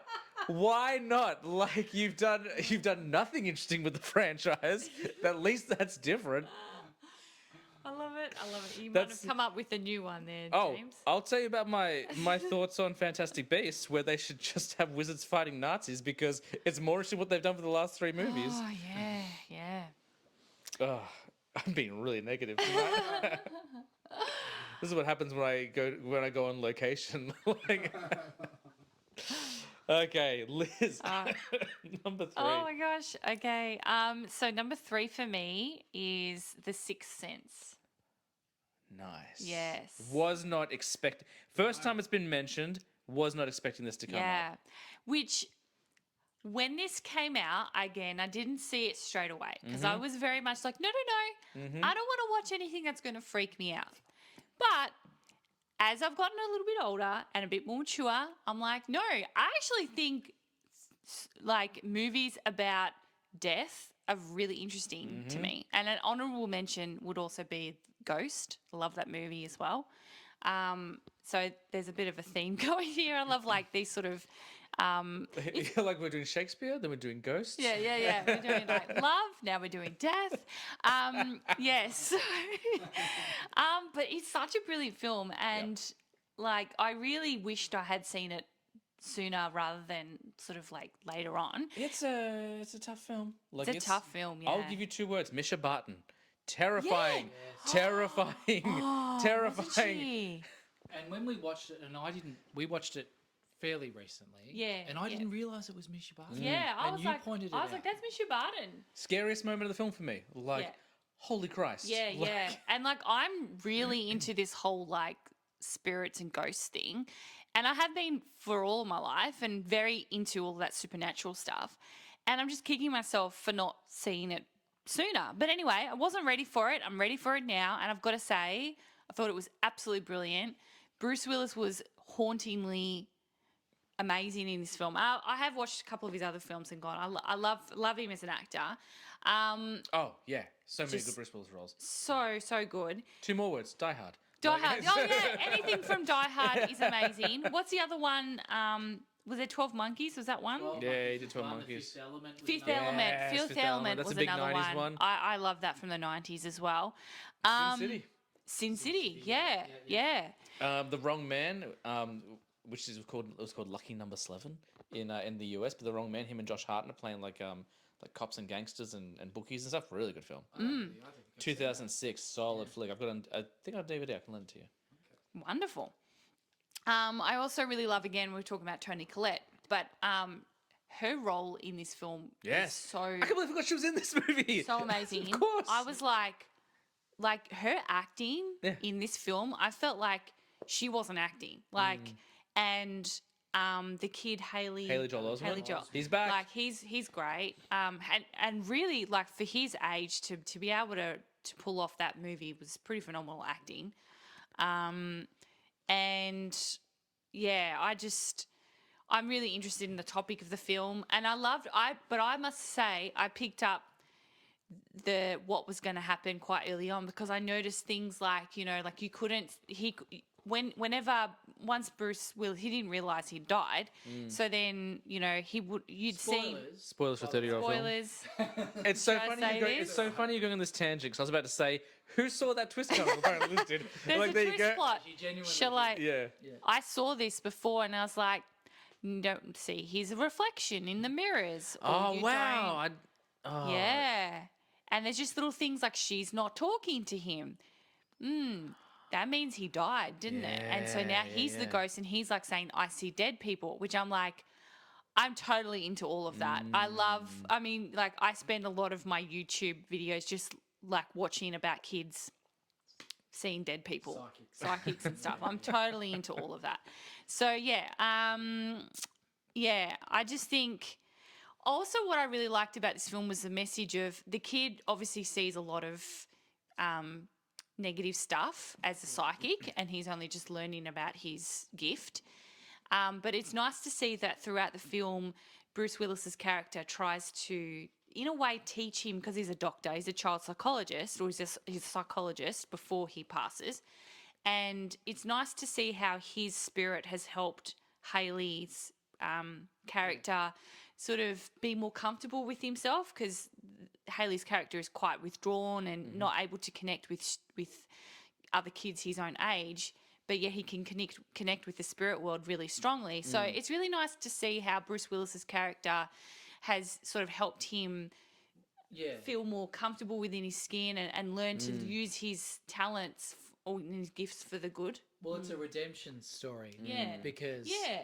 if you think about remember at the start of the movie, Yeah. Bruce Willis is killed by one of his patients, who you later discover who actually had the same abilities, the same psychic abilities, and so it's that redemption arc. Yeah, exactly. And I think the other thing I'd like to mention is like it does have some nice little like strong points, like as in there's like little strong points where, and that, sorry, another spoiler, but Misha Barton's character has been poisoned by the mother, and then she drops a little video, and her dad sees the video at the funeral of Misha Barton's character, and then he realizes that his wife was actually responsible for the death of their daughter. You just really made me want to watch this film again. Oh my God, it's such so in the mood good. for Sixth Sense. It's so good. And the other thing I wanted to say was it's actually kind of like there's some funny parts, like when Haley's character goes into the plays, and he's like, so he's at the start of the film, he's seen as like a bit of a, kids just sort of pick on him. But then by the end of the film, he's sort of triumphant because he's able to he goes into the lead roles of the plays, at the school plays and all of that. So anyway, for those people who haven't watched it, really, really good film. It's not, I don't know what you'd classify this film as, a horror film, but It's not really. It's more of a thriller. Yeah. And yeah, again, like I've never really liked horror or thriller films, and I feel like it was scary at points. Like it does jump scares very well. Yeah. And just like, Well, go on, go. no. Well, there are characters that sort of walk through the house. You're right. There's some effective jump scares, because you do see some people walking in the background, just walking through the hallway, or just out of shot. Yeah, there's some really scary bits. There are some bits where you go, oh my God, if that happened in my house. But I think that's actually, like, on a serious note, I think a lot of psychic people who can see dead people do experience those sorts of events. And I think it's really an interesting way of sort of showing the audience that these people, like, they can see some really horrible things sometimes, or they really witness, or they might feel some horrible things. But I love also when Misha Barton's character, when she opens the thing and she just vomits. Yeah, that's what I'm thinking of. She just comes, and he's like, "Are you okay?" And so no, beautiful film. Absolutely love that. To me, it's the connective tissue between old horror and modern horror. Like, you don't get to Sixth Sense without The Shining, but you don't get to Conjuring, you don't get to Insidious, you don't get to Hereditary without Sixth Sense. Like, it's that kind of like, it's almost like the tunnel it needs to movies need to go through to get to. Yeah. And like obviously, like we haven't even mentioned the director, but M Night Shyamalan launches it, like shoots him into superstardom. Yeah. And before we talk about Batman and Robin being the film that everyone bullies, Shyamalan gets bullied all the time. Like he's a great filmmaker. He's a great filmmaker. Yeah. Like to make that many films and have to come with a twist every time. And especially once the audience starts looking for it as well. Like I don't know. Well, the film that I think it followed The Sixth Sense was Signs. Yes. With Mel Gibson. Yes. And Joaquin Phoenix. Yeah. And that had a similar structure where there was a shock, a shock ending. I'm trying to think where Unbreakable fits. I don't know. Actually, no, sorry. Does it go Sixth Sense, Unbreakable? Or It does. It goes Sixth Sense, Unbreakable, Signs. And then we go Village. And Unbreakable, Great. I think no, I think maybe The Sixth Sense is his best movie, but Unbreakable is right up there. I really like Split. I think Split is pretty good. I mean, some can argue that it's not a film without that performance, but like that's the performances in the film. So when people go, oh, The Dark Knight, if you take the Joker out of it, it's not a good film. Well, the Joker's in it. So That's right. I don't take him out. So I don't know what that argument is. Yeah, that's right. Yeah. No, it's a great movie, The Sixth Sense. I was not expecting that to come up tonight. Yeah, fantastic. I have another. Again, I talked earlier about criteria, my favourite movies, and now I'm going to what I consider to be the best movies. Fantastic. Yeah. So my next movie is Goodfellas. I literally just watched this last night. I'm not even kidding. I rewatched Goodfellas last night. Really? I love Goodfellas. Yeah. Wow. Okay. So I'm actually like pretty fresh on it. Like, wow. So you'll relate to a lot of what I'm talking about. So it's been a little while since I've seen Goodfellas. Won't it be embarrassing if I don't know what you're talking about? I just stopped paying attention for a moment. But so this is obviously directed. It was released in 1990. It was directed by Martin Scorsese, and it has Robert De Niro and Joe Pesci and Ray Liotta and so it's Paul Sorvino, Lorraine Bracco, who went on to be in The Sopranos. Yeah, and so Paul Sorvino was in The Sopranos too. Right? I think he was. And what's his name? Paulie. I can't remember the actor's name. Christopher from Sopranos is in it as well. He's the guy that's shot in the foot and then later killed by Joe Pesci. Spoilers for a 40-year-old film almost. Yeah. So the main plot of the movie, for those who haven't seen it, it's Ray Liotta's character is a central character. He's also the narrator of the movie. Him and Lorraine Bracco both narrate from time to time. Yeah. Henry Hill is it's his story about his rise through the Italian mafia. And his struggles to balance his family life with his life as a mobster. And you see throughout the movie how his life deteriorates into this drug-fueled paranoia. Yes. Yeah. Absolutely. Yeah. About because you see that he's obviously pursued by the cops, and by the end of the movie, he's an absolute mess. And all of their lives are basically ruined by Joe Pesci. Like he's the catalyst for everything that goes wrong. Absolutely. By killing the wrong guy. Also based on true story. Based on true story. Yeah, and just some, ultra.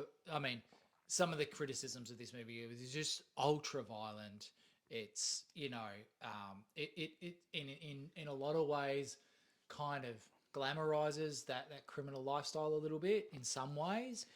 I think if you watch that movie as a teenager, you're like, that's cool. Watching as a 34-year-old parent, I was just like, oh, it's a rough one. I would never want to do that. But also, it's interesting. They was accused of glamorizing violence. 4 years later, Reservoir Dogs comes out and changes everything, and then suddenly glamorized violence is cool. Do you know what I mean? Now you got violence in black suits and ties, and So I understand. Look, I think the last half an hour of this movie is exceptional cinematography. It actually gives you a true sense of what, and not that I would ever be able to relate to what paranoia feels like, but you absolutely feel as an audience watching the movie, you feel Ray Liotta's descent into this paranoia. I was exhausted watching it. I'm like, the amount of time he had to get back in his car, I was like, oh my God. I hate running just 2 errands a day. This guy's going back and forth, picking up the drugs, going to the girl's house. the whole time, the last half hour, there's a helicopter Yes. up in the sky. Now he thinks that it's the feds that are checking in on him, and it may very well be, but anything and everything is him just thinking, oh my God, I'm about to get nabbed, I'm about to get caught, I'm about to get busted, and he's completely drug fucked, like the whole last half an hour. Sorry, that just was not the phrase I ever heard to expect to hear from David. And it just broke me. I get the scotch or whatever he's got there. No, I'm onto my second now. Yeah. So, and Joe Pesci is terrifying. Yes. Terrifying. Yes. He's like 5'1" of pure rage and insanity. Like, Absolutely. So the quote I'm going to give you for this one is, "Funny how?" I was waiting for it. I was like, if he doesn't say funny how, like, what a missed opportunity. Like, funny like a clown? Funny like a clown? I'm a clown to you? Do I amuse you? Uh, So the Goodfellas is an incredibly. I mean, like the best gangster film ever made? Like, well, yeah. I just watched The Departed again. That's pretty good as well. Like, So we've got. I would say so. You kind of have to put these on the same I think it'd be good to a good exercise to go and rank Goodfellas, Casino, yeah, that's next on my list. The Departed, The Departed.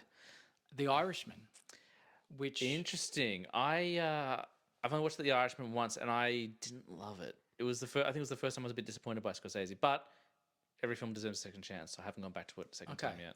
yeah, Because it's very long, and I don't mind a long Yeah. film, but it felt like it was almost long, like taking a little bit too long to progress the plot. Okay. Whereas Scorsese films generally don't drag. They're like Wolf of Wall Street, 3 hours done. I'm like, cool, 3 hours gone, great, like well done. yeah, yeah. So my number 3 is Goodfellas. So have you seen it, Liz? Goodfellas? No, I haven't seen Oh, it. it's so no, good. Like no. it's so good. Yeah. There's a couple of comedians in the UK. This guy Brett Goldstein, who's a writer on Ted Lasso. If you watch Ted Lasso, Yes. he plays Roy Kent. Yeah. And he plays this. He has a podcast about movies as well, and he plays a game with them. He goes, "This is the game. It's called Try Not to Watch Goodfellas," and no one can win because as soon as Goodfellas is on, you're hooked the entire time it's on. Like, Oh, I'll have to definitely put that on my list then. it's Love great. It. It's so good. Funny how like every scene Joe Pesci's in is terrifying. Like, it might be my favorite Pesci role. Like, and he's good in everything he does, but Goodfellas might be his best. Yeah, I think it could be. Even I know this is gonna sound wild. Like, I know De Niro was in Godfather Part 2. Him as Jimmy is pretty good. Like, Yeah. and we didn't even talk about the music. Like, obviously the use of Layla. Yeah. When they're cracking down on like catching all the gangsters, or like what Jimmy's like kind of putting everyone down. Yeah. It's so good. So good. It's an amazing movie. Liz, we're down to number Alright. 2. Yes, so we're going to number 2, and this one is Good Will Hunting. Yes. Yeah, Such so- a good film. Such a masterpiece of a film. What I just love about this movie is like basically the storyline of it's about life and people and life lessons and you know, I find like I love oh my God, Matt Robin Wi- Damon. oh, Matt Damon? Matt Damon. I mean, Ben Affleck's amazing too, but I was gonna say Robin Williams, but yeah. and Robin. Oh my God, the three of them just amazing actors. And I just love Matt Damon's character in particular. You know, he's such a hard fighter type guy. You know, he's incredibly intelligent, and then just has this anger within himself that he just doesn't know how to get it out. And I just love seeing the progression in the movie, how he starts off like this little smart aleck guy who's just hiding it, you know, behind this mask. And really, it's amazing how when he connects with Robin Williams' character as a psychologist, it's just interesting to see the dynamic of the two of them, how they work together and both, in a sense, help each other throughout the movie. So anyway, Well, they're both damaged, aren't they? they are both damaged, yeah. Like, and it's about transformation. Like, it's about, like, you know, Matt Damon's character transforming into a much more vulnerable character. It's about vulnerability as well. Like, it's about, like, you know, Robin Williams' character being quite vulnerable and, like, doesn't want to sort of, because, you know, after the death of his wife, who he absolutely adored, and also he's ex-military, so he's a really tough guy, and he's had all these things that have happened to him, and particularly after the death of his wife from cancer, like just feeling lost and vulnerable. And then Matt Damon's character is the same. Like he's got this vulnerability, but he hides it against, behind this big macho sort of, oh, I'm this tough guy and I don't need any love from anyone. And so, yeah, I love that about this movie. Because they end up being therapists for each other. Yeah, don't they? yeah, and becoming like the best of friends as well through the whole process. And I just love that this, it's okay. Like the premise of the movie is it's okay to show vulnerability and break down, and that's how we find love for ourselves and how we can show love to others. I just loved Robin Williams in this film because usually, like, and I'm going to talk about Robin Williams for a minute, but like I just think he was such a fantastic actor, and he was, like he got Oscars and things like that but he was really quite.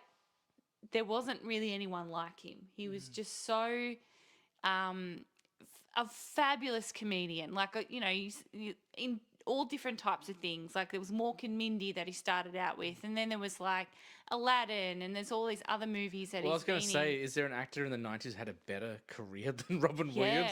Like, Good Will Hunting, Mrs. Doubtfire, Aladdin. Like, that's just three. Yeah. That's a strong body of work. And it was good to see a different side of him in this film. Like, but then there were even like there was a moment where he makes a comedic comment to Matt Damon's character, which was off script. The farting? But the farting about his wife.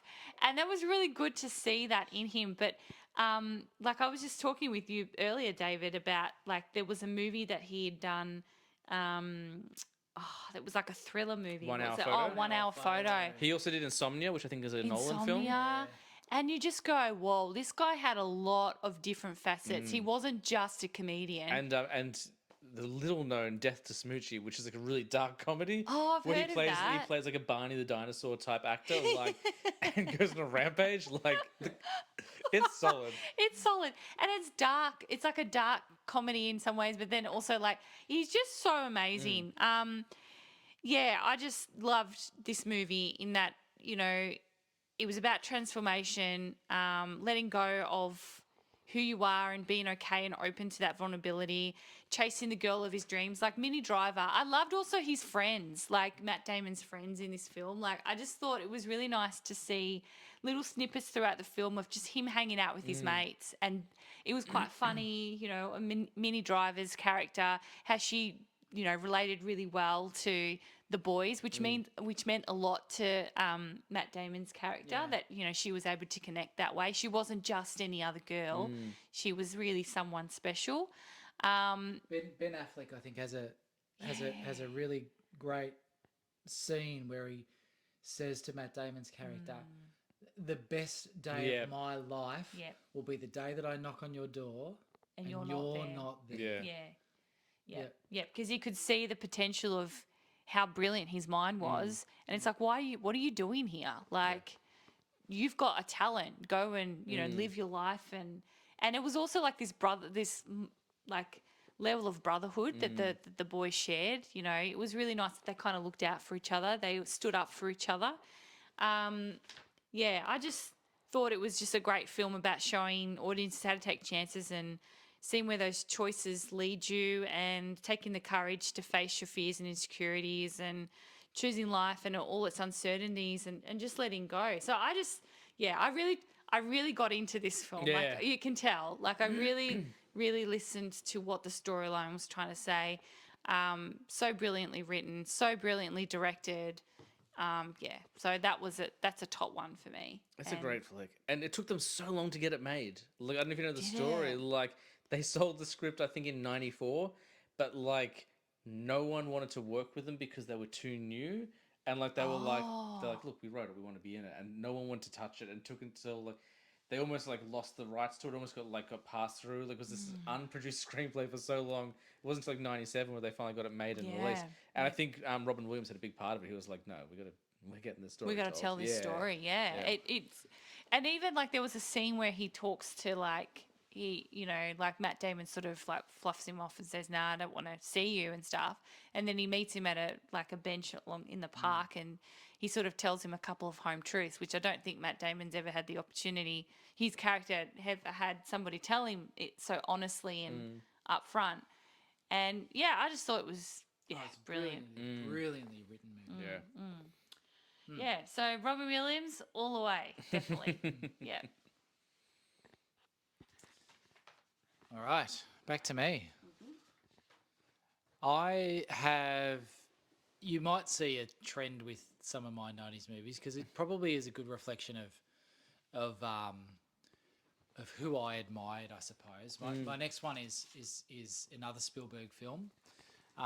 This one is Saving Private Ryan. It was released in 1998. 9, was it? I think it was 80 or 97 or 98. It's definitely the tail end of the decade. I think so, yeah. So I'm going to say 98. It had Tom Hanks, Another Matt Damon. another Matt Damon, who was the titular Private Ryan.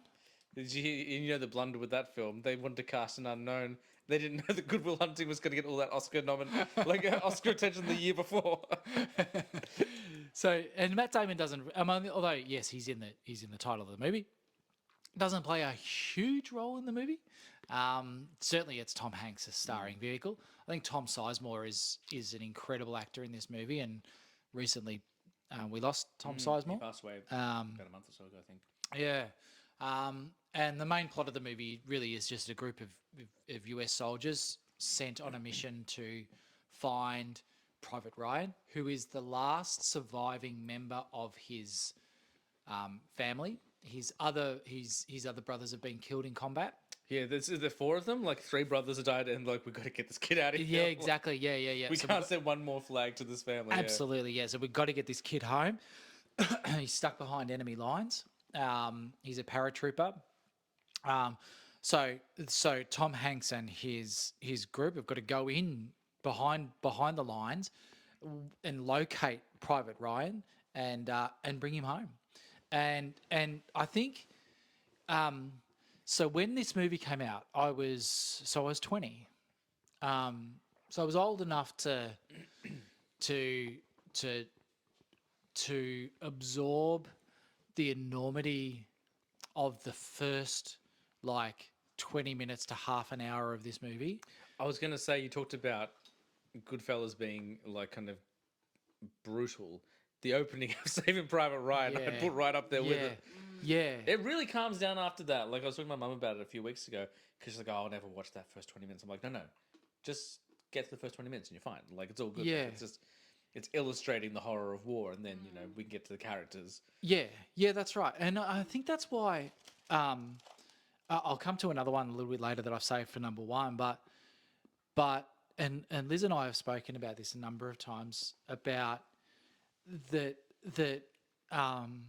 there are some movies where you can't glamorize. I think it's really hard to glamorize what happened in particularly these historical films. Like if you were to if you took those 20 minutes but you kind of sedated it a little bit and made it less graphic, then it kind of takes away from the central message of the movie, which is war is fucked. Yeah.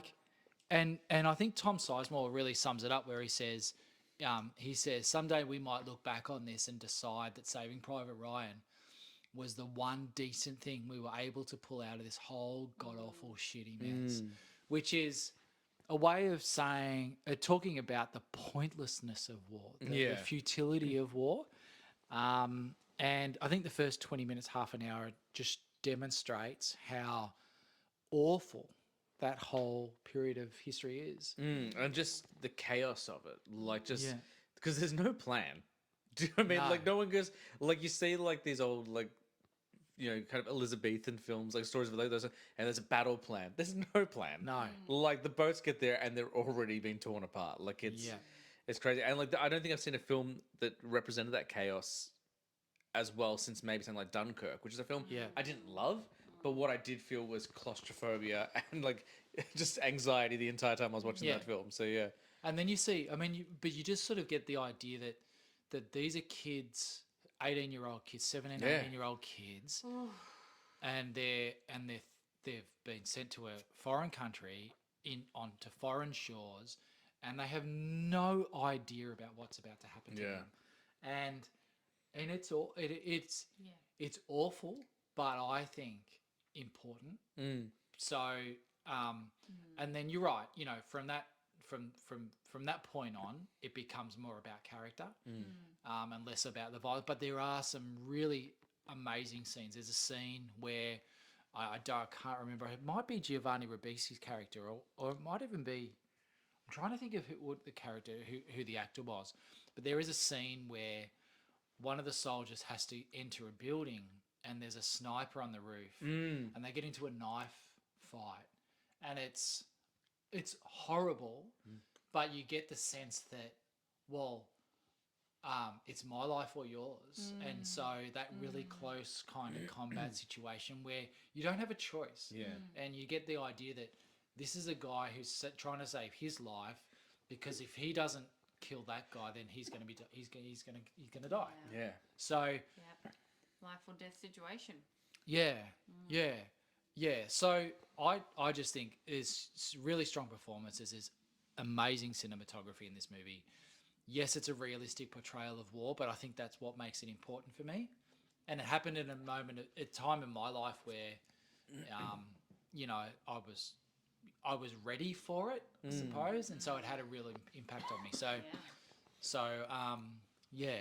Have you seen Saving Private Ryan? Yeah, I actually watched it last year for the first time. It was when I had pneumonia, so it wasn't the best time to be watching the film. But I was like, well, I've got all the time in the world now. I should sit down and watch it. I dig it. I don't know if it's my favorite war film. I do I appreciate the technical aspects of it. Like for me, like even for a Spielberg war film, I do think it does go on a little bit long. Some of those things can be really trim, but there's no denying like the spectacle of it and just like the grandeur of the film.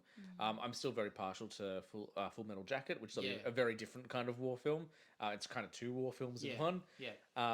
And I really liked Hacksaw Ridge. That's a film that kind of went by that not a lot of people saw, but it's definitely it's a masterpiece. You know, like it really is. There's a war film that I really actually like as well, and I'm pretty sure it was made in the 90s. It's a Terrence Malick film Thin called Red Line. Thin Red Line. Yeah, I haven't seen that one, but and I mean there's the Terrence Malick, The Tree of Life. Which again is a 2000s film, Terrence Malick film, and I'm a little bit, you know, I love The Tree of Life, and I cry every time I watch it. But the Thin Red Line is another amazing war film, but very different. Still awful in its depiction of war, but a very different story. But so this the Saving Private Ryan, it was just had a lot of impact for me at the time. Yeah, no, definitely. And they're important. Like even, I mean, is that based on a true story? Yes. Yeah, and I think it's important that we have those sorts of stories. Even though, look, I'm not a big war time. I'm very much a pacifist, and I personally don't enjoy watching those sorts of movies. But there's always a really, I mean, there is also the violence and all of that comes with it. That's probably why I don't really tend to watch them. But the underlying, as you said, the underlying line of what what it is all about, which is. Yeah, and that's what's so poignant about it. Yeah, it simultaneously like commemorates, memorializes the soldiers of the time, but also shows you the futility of war. Yeah, and the humanity of it all too. Like, I mean, well, you know, in some cases, some have humanity and others don't. There's a shot, I think it's in Saving Private Ryan, but it could be in Schindler's List, which I don't want to go into too much because I don't know if it's coming up soon. It may come up soon. But I think it's in Saving Private Ryan, and I think it was the almost more confronting for me than that opening 20 minutes is there's just like a tank just pushing like a pile of bodies into a ditch. Yeah, like, I know. And I'm like, and that really happened. Like that's that's what happens after the opening 20 minutes. Yeah. Like that's the next step. It's just like because they had not like that. That's what we do. We have to bury our dead so we can move on and move forward.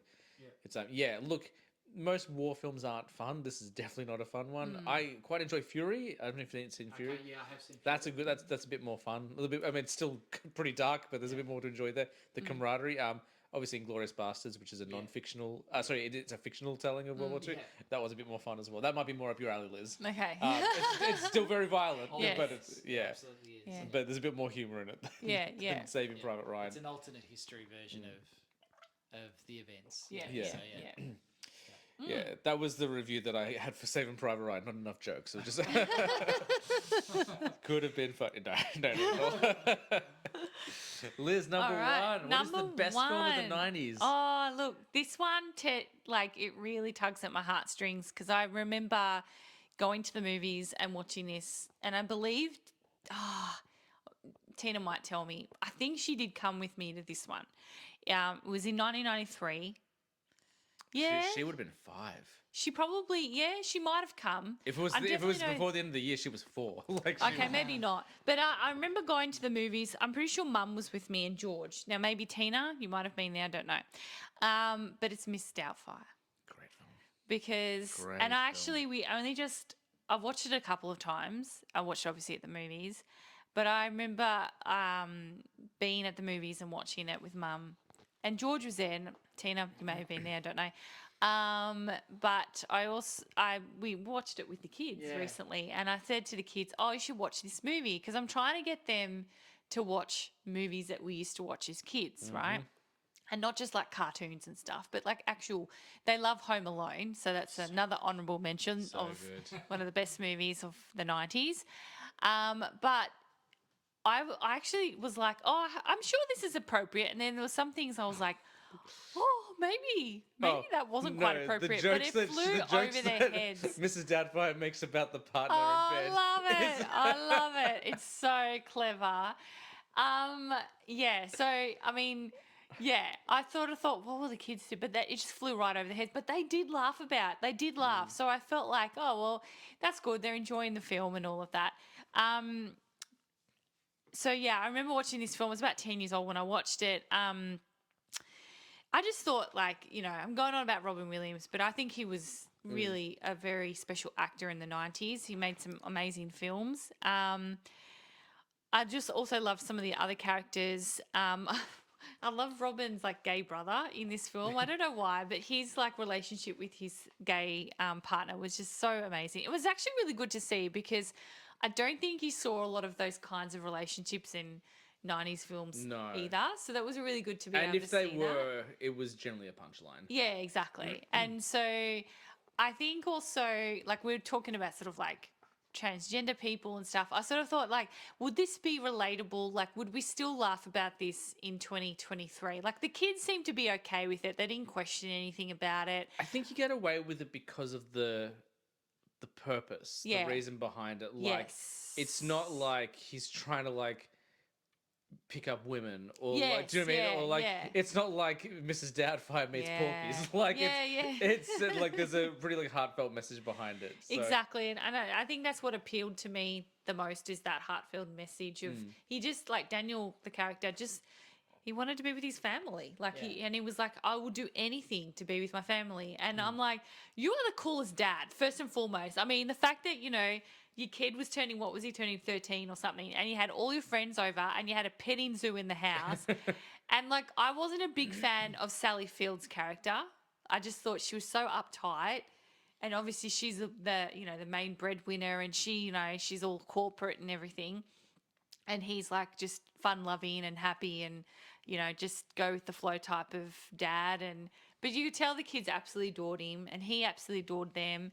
And just everything about the film, his accent, the way he looked. What I loved about seeing about this film was when, he sort of didn't have any work and he was trying to find work and then he lost his kids and he lost his house and all of these other things, and then it sort of all turns around and then he's able to get a job within an industry that he enjoys doing.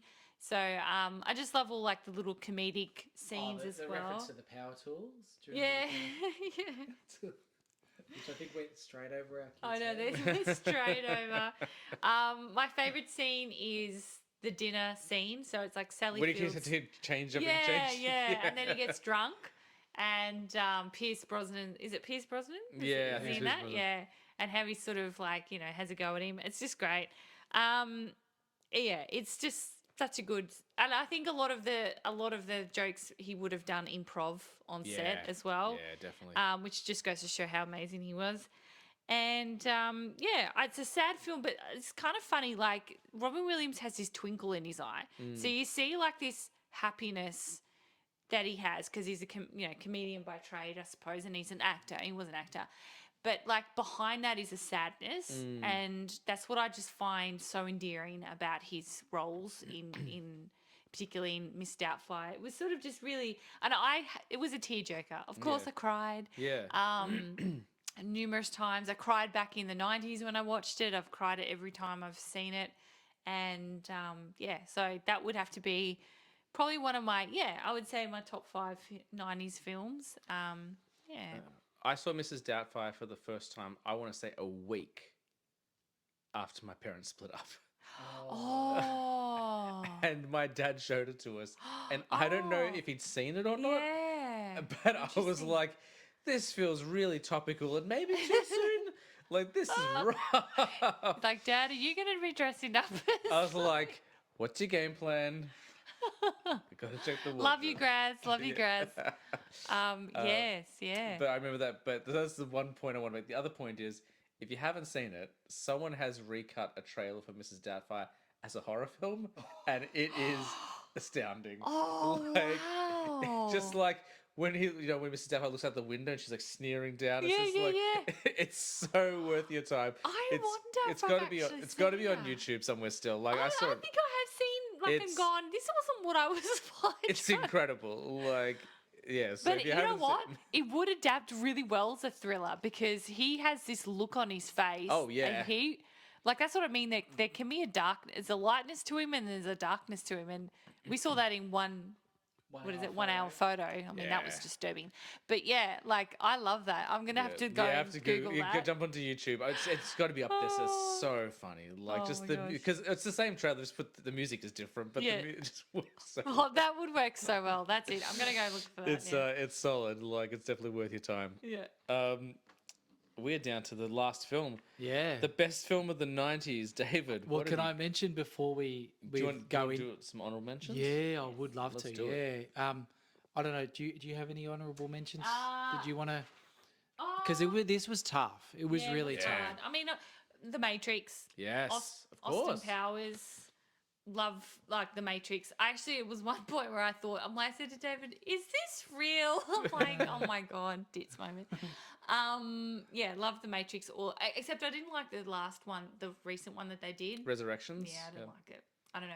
It just no. Yeah. I'm not sure about that one, but the other one I was hadn't. really good. I didn't mind it. What I was shocked by with the new Matrix film is how much I wanted Neo and Trinity together. Because I didn't care. The one thing I can say about that original trilogy is I didn't care about the relationship at all. Yeah. But when they were back together, I was like, oh my god, they're back together. I'm so happy about it. I was Mm. like, why? I didn't care about it 20 years ago. Why do I suddenly care about it?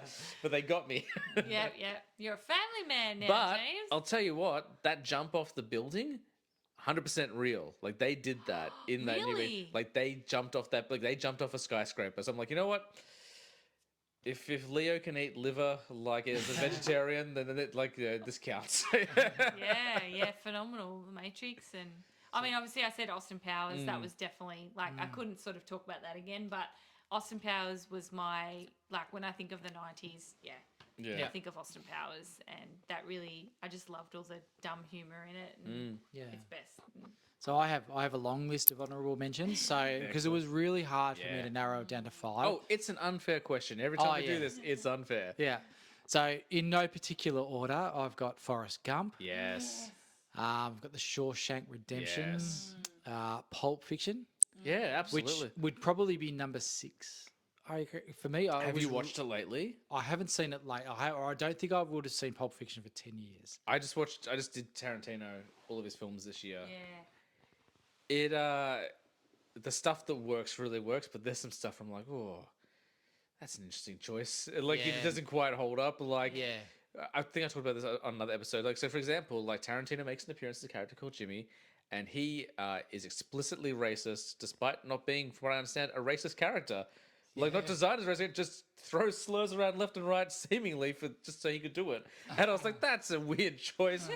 Q, like, this is your second film. Like, maybe slow it down. But he's always done it. So, like, you know, but it was very, like, that was the one thing I was like, oh, this is aged a bit poorly. Yeah. I think what was unique about that movie was just the structure of the Yes, movie. of course, So absolutely. that just that non-linear structure. So And the Vince and Jules stuff is the best part. Like, whenever they're on screen, like, that's what you come for. Actually, and I'll go with Mia as well. Like, obviously. Yeah, Yeah. The Silence of the Lambs, Yes. Titanic, Yes. Groundhog Day. I haven't seen Groundhog Day in a long, long time. Yeah, But I love missing Bill Murray. yeah. It's just a feel-good movie that you can watch. It's gonna sound funny. Watch over and over and over and over Yeah, again. I haven't seen it, so actually that's one I want to see. Like, Yeah. at least It's one of the next few year. films that doesn't get better every time. It just stays the same. Yeah. Just stays the same. I've got Terminator 2 on my list. Hasn't come up, I don't think, yet. I'm surprised that no one's mentioned T2. Yep. So that was there. It was in consideration a long time ago when we first talked about doing the show. I think I mentioned to you Terminator We've 2. changed our lists a couple of times there. That's the sign of a film fan, though. Like, you don't have the same five. Like, Yeah. when I did my top 5 films of all time, I was like, oh, I didn't expect that film to be. And then I can't believe I kicked this one out. And when I did my 90s one, it took me a long time. Yeah. I never would have thought My Cousin Vinny was in my top 5, but there it was. I was like, yep, it's a great film. Yeah, yeah. I've got two more. I've got Unforgiven Yes. and Heat Yes. from Michael Mann, Yeah. which I think still to this day has the best gun shootout scene. Maybe there's a better one. I don't know. People tell me. I don't know I don't know what it is. I think the shootout scene and the sound editing in that scene is unbelievable. So they were my honorable mentions. But my number one is another Spielberg film, and it's Schindler's List. We I mentioned thought it might be, earlier. I thought it might be coming up, yeah. Incredibly, I think when you go back and you can do a bit of a deep dive into this, but the history of Schindler's List and Jurassic Park, which came out in the same year, Yeah, yeah. which is unbelievable. So Jurassic Park came out in, I think, in June, July. Schindler's List came out in maybe November, December, something like that. Oscar time.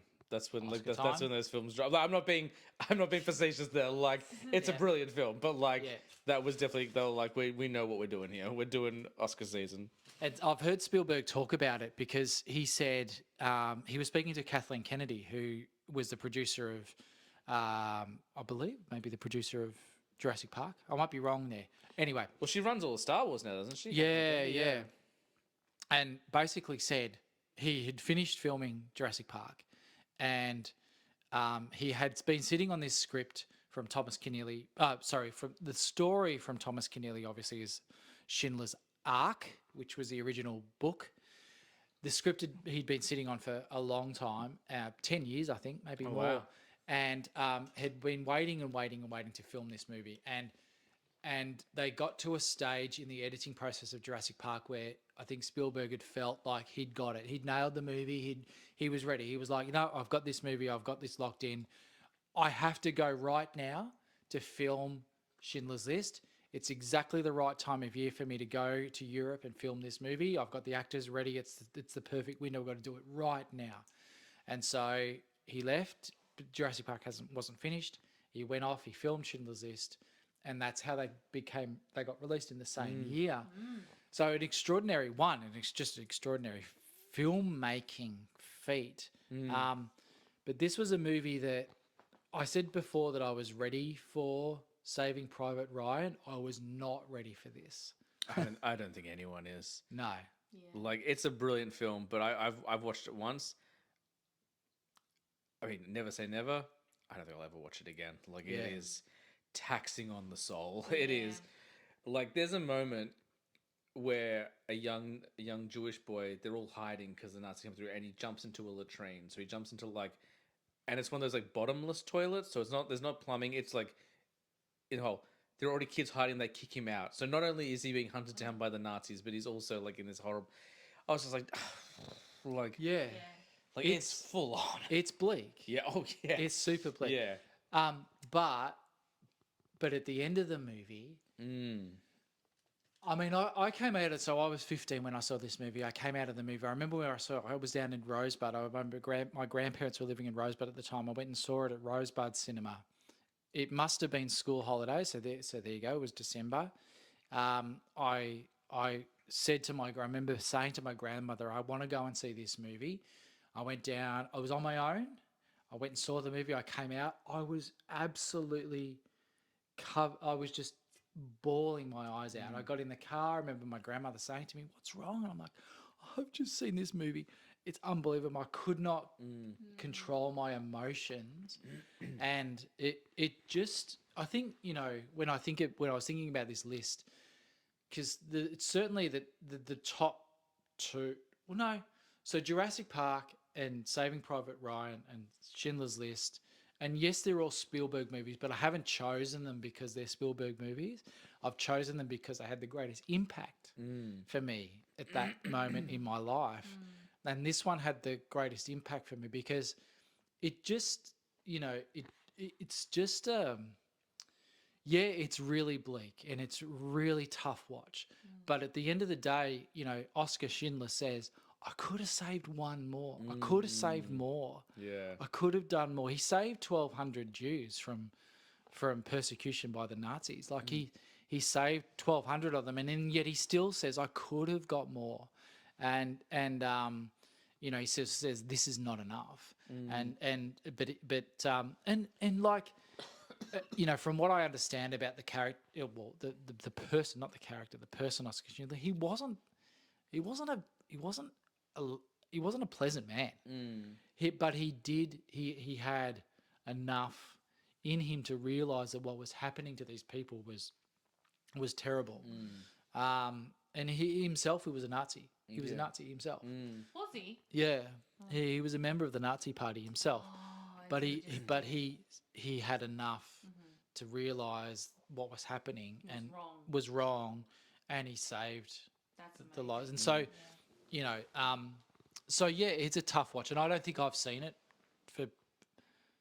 Well, you haven't seen it. Yeah, look, I have chosen not to watch it because, for me, it is a war movie. It is, in a sense, it's related to war, but I just think I totally respect what you're saying, David, and I think what you're saying is, even without seeing it, I can totally get where you're coming from with it. I just think, I struggle watching, war history documentaries about the stuff. I watched something about, it was a true story of one of the boys, a boy who managed to escape. He's the only one that's left in his whole family. The rest of his family were completely murdered. And he lived in a forest, in a cave for 6 months. He hadn't seen anyone for 6 months. And he met a boy who was the same as him, a little bit younger, in the forest, because of course they would try and scout people to try and find the Jews so they could round them up to Auschwitz or wherever the concentration camps were to kill them. And he met another boy. This is a true story. He met another boy, and then that boy, they had a friendship, and he was really excited to see someone. He hadn't seen not even a soul for 6 months. And then something happened, and that boy got caught by the Gestapo and was sent off. And he survived. And this boy, and so the older one survived it. But I just, I remember telling you about this, and I'm like, I can't do anymore. I had to stop. I'm like, I can't do anymore. And I just had to remove myself from the situation because to me, it just hits me to my core but I totally understand why you would want to watch it. I'm just not there yet. I'm not there yet. Yeah, so that's just me. But yeah, totally think it's a respectable, any sort of Spielberg film's amazing. So yeah.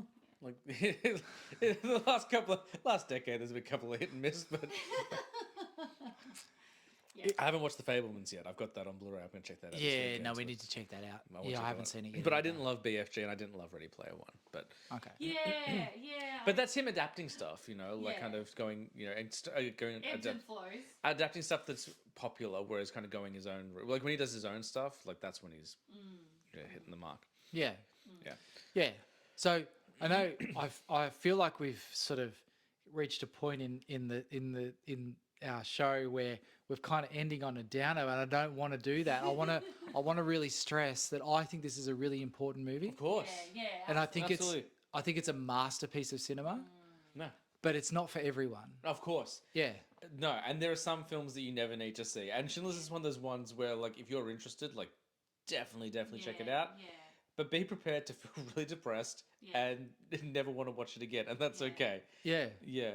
yeah, yeah, and yeah, Like, I feel the same about The Pianist. Like, I didn't think I would watch that, and I watched parts of it. Tina loves And it. She swears I by it, just The thought, Pianist. oh my gosh, like, I mean, it's not Schindler's List, I know. it's similar. It is similar, yeah. But I don't know, there's something about it. There's a certain level of humanity, but I suppose that's the same in Schindler's List, isn't it? Because I'm hearing Yeah. like that's what you get from. Yeah. Anyway, yeah, it's Yeah. interesting. I don't know if I'm there yet. I'm not sure. I think some of the most interesting stuff about Schindler's List is what's not on the camera. So, like, Spielberg refused to take a paycheck for the film, which I think is fascinating. Is very interesting. Oh. And, like, the final scene of the film, which I guess is technically on camera, is you see all these people visiting the graves. They're all the survivors of the Yeah. camp. Like, he found the last living survivors from that camp, and they're in the film paying. Oh, Yeah, like, yeah. Yeah. So there's some really fascinating, and like that's like obviously very beautiful and stuff. as Yeah, well. yeah, But so yeah, like the decisions he made off camera, I think are almost more interesting in the film because it's Blake. Like it's Blake. Yeah, Like it's yeah. but definitely very important. Like definitely an important Yeah. film. And if to it's tell the story. if it's the kind of thing you think you can handle, definitely worth watching. But when I'm recommending films like Schindler's List, I'm not like, oh, hey, Friday night, Yeah, check yeah, out Schindler's yeah. List. Exactly. Yeah. And Get some buddies around, crack some brews. You got to be in the right frame of mind. I Yeah. think. and that's what I've said. That's what I've said to Liz in the past. Like, to me, when we've been talking about movie, and we increasingly do. talk about movies a lot. I will say, and I remember we've had this conversation. I will say, I think it's important to watch these movies for two reasons. One, yes, this happened, so it's a reminder to say this is horrible, and to kind of go, we never want to repeat those things ever again.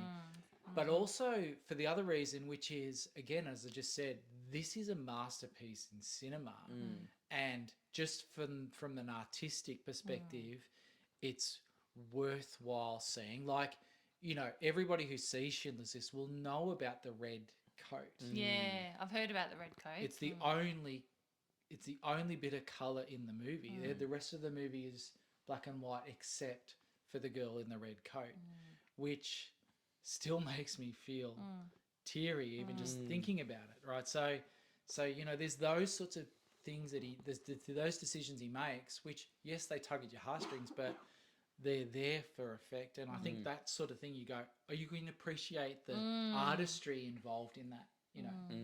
So yeah, so that's to me, the best movie, and for me, the most impactful movie from the 90s. Yeah. Feel silly saying The Matrix now. That was That again was life changing as well. But we talked actually. about The Matrix today. Yeah, we did. Yeah, and yeah, again, I wasn't a big fan of the last one, but I mean, it tied in with. I'm glad it had a happy ending because the other two weren't quite the same. Yeah. No, there was a three, wasn't there? There was three, yeah. was So you got three, 'cause Matrix, you got Reload, you got Revolutions, and Yeah. then 20 years later, Resurrections. Yeah, no, that was a good film. Yeah. Yeah. Excellent. Pretty good lists. Pretty impressed with that. It's a pretty strong list. We should end on the rapid fire, which, as we all know, is never rapid. It takes about 20 minutes to get through. Yeah. I've warned everyone. The rapid fire questions are getting tougher and not as good, but because I'm running out of ideas. So I love your honesty. That's fine. I was just like, there's 4 questions. I'm like, this will do. Yeah. Alrighty. So first of all, and you might already have the answers from your list. Which 90s movie has the best movie poster? Oh, movie poster. Oh, okay. I have to go to my list now. Well, Go on. I'm gonna say Romeo and Juliet from my list because I love like how there was the big red love heart. It's a two great kisses, poster. Yeah, Yeah. kissing, and then there's like the crosses, which is a big feature within the whole film. All of the, like the Mary, like and Jesus and all of that. So yeah, I would say Romeo and Juliet. I think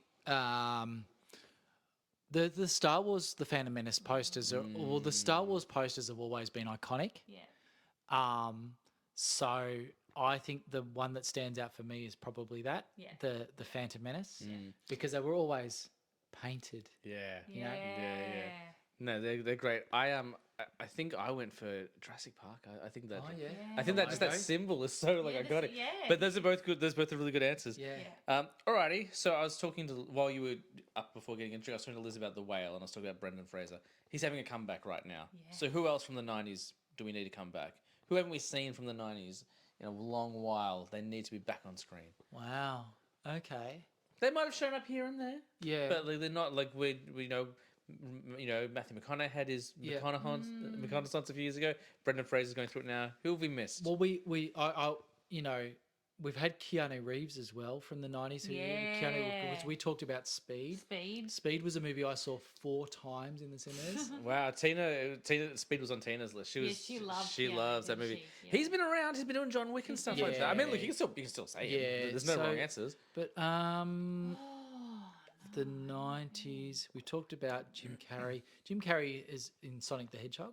I think he's quite good Yeah. in that. Yeah. I I can tell you somebody who look. I love Mike Myers, but I'm not sure how he could come back. He hasn't done much though No, lately. Like he hasn't done much. he needs his big independent drama. Yeah. Like he needs that.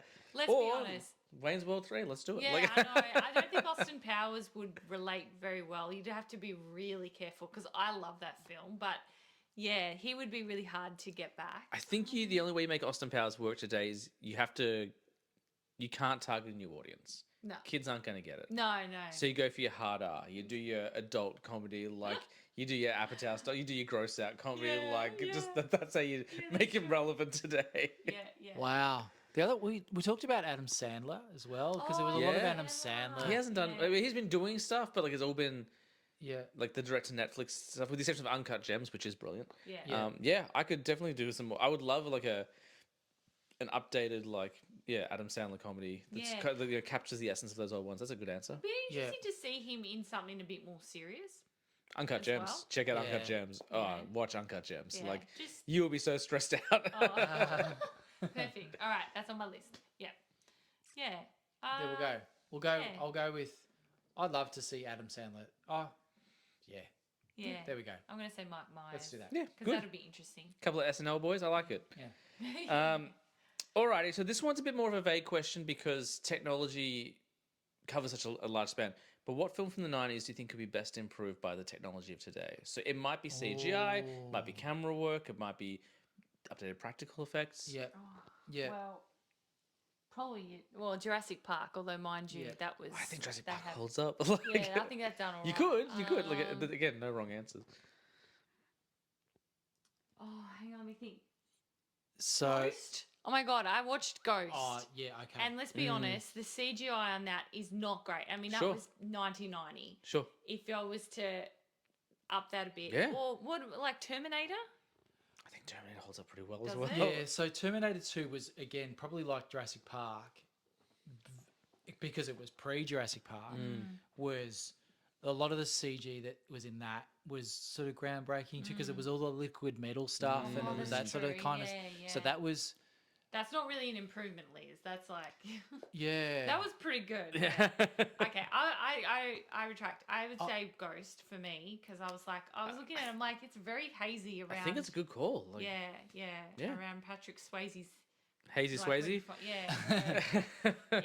Yeah. That could have been fixed, and like the weird dark ghosts and stuff that could have been fixed. A bit Sure. better. Yeah. I would like to see them have another crack at Teenage Mutant Ninja Turtles. Oh my god. Now, I know there's an animated Teenage Mutant Ninja Turtles Yeah. coming It out looks soon. gorgeous. It looks so good. It does look really good. And It maybe reminds that- me of Spider-Verse, that animation. Yeah. So I really like the animated version. I don't know whether, because the first The first movie was rough. The puppets. When we were talking before about '90s films that like don't quite hold up, Turtles is the first one that came to my mind. Like Yeah. I love those movies, but like I'm aware. Yes. I'm aware. And I think when I saw the Teenage Mutant, that was one of the first movies I saw too with the puppets. I was like, this is so cool. I didn't care because I was like, these are cool. But then you look at it now and you go, oh, that hasn't aged well. I Like, would it also doesn't. say Phantom Menace. Like it's a good. Yeah. I think it's an underrated film. I don't think it's it's the garbage pile people says, but like those action scenes at the end of the film, are like it's a computer game. Like Yeah, it's true. Yep. But I like your answers. I think Turtles. I would love them to try and do something live action with Turtles. I didn't mind those Michael Bay ones, especially the second one. The second one was actually really fun. Yeah. But yeah, like they could do more. I think so. I actually think they need to make it more gritty. Yeah, go back to the Eastman-led style, like Yeah. Daredevil satire. Yeah, Exactly, that sort of stuff. I'd like to see a bit more. Look, honestly, when they said Seth Rogen was doing it, I'm like, well, he did The Boys and Preacher, so we're getting old school Turtles, and I love what they're doing with it, but it wasn't what I was expecting him to do with it. So Yeah. I'm going to throw another one at you. go for it. The Crow. Yeah. I'd love to see them have another go at The Crow. They've been trying to do that for 30 years, I so know. they cannot get it. Wasn't Momoa attached to be the Crow at one I point? think so. Which is a weird choice, by the Yeah. way. Like, Do you know? Do you know about The Crow? I've heard of it. Eric Draven, Brandon Lee, Bruce Lee's son, Bruce Lee's Yes, son. yes. Yeah. died on set. Yeah. Yeah. I know that, and I know there was another, There's been Crow? others, yeah, but but I'd love to see an updated The Crow. Oh, I'm going to give you another one. go for it. And I don't know if this is, I think this was a 90s movie. Spawn. Yeah, definitely. Well, they're doing it. Like are? they announced it like 6 years ago. Like, Okay. what's his name? Todd McFarlane's like heavily involved in it, and like, was it Jamie Foxx who's involved? I think Okay. Jamie Foxx's Spawn, Okay. and they're doing it more like, I can't remember, but it's gonna be a horror film. Like they're doing, like they're leaning into the horror of it all. Oh, you but need they've to. been talking about it since before COVID. Like that's been. Yeah. Yeah, like I think it was announced the same year like Shazam was announced. Yeah. And we've had 2 Shazam films Yeah. and no Spawn films. Yeah. Can I get now? When was Dick Tracy made? What was that, 80s? It was the 80s. It must be 88, Yeah, I think 89. so, yeah. Yeah. I mean, look, there are plenty of films. There's That, so yeah. many. Once you open up the can, you're like, oh, I have yeah. opened up a can. Yeah. Yeah. yeah, absolutely. And then the last one, this is an involved question. So obviously the big thing now is we take movies from the past, 80s, 90s, and they get a Netflix series. So we've done Cobra Kai. Which film from the 90s do we want to see a sequel to? It can be a mini-series, it can be a full-blown TV show. What movie do we need an update? We want to follow on 30 years on with these characters. I need time to think about it. Yeah. What was a big something? High Fidelity was another one. Okay. They did that with Okay. on Hulu. Actually, it might have been a remake, but they did Zoe Kravitz did it, and it was a series instead of a movie, but something like that. Yeah. Yeah. Okay. So, wow, that's a tough one. Sure is. Told you, it's never. The show is not I fair. really like it. So you're looking for a movie that could be turned into a series. Yeah, but we could. It's a sequel, so it was 30 years later. Okay. We're catching up with those same Okay. characters. Okay, look, actually, they kind of did this, but like the Matrix. I know that sounds really weird. No. But the Matrix, they had like, I remember having, when you used to get the Matrix and it was like the trilogy or whatever, or the double, like at the time it was 2 movies, but you got like a whole series of backstories about. Like in the Animatrix. Yeah. Yeah. I love it. And I would love to see a resurgence of that, like because I found them really fascinating, and it tells a story because obviously the Matrix is this massive line of different events and timelines and stuff. So I feel like that would be really interesting to see. Not so much a sequel, but like a series of. I'm getting things like a Black that. Mirror thing from you. Yeah. Like, show me Black Mirror, but like it's in the Matrix. Yeah, Like, yeah. I mean, that would be like off the top of my head. That's great. Like, I love the idea of Yeah. I'm on board with that. some of the. I wonder now, just I mentioned Terminator 2 before. I wonder now how they would go with the Terminator series. Like how they did Sarah Connor Chronicles back in the Yeah. day. Yeah. Yeah, but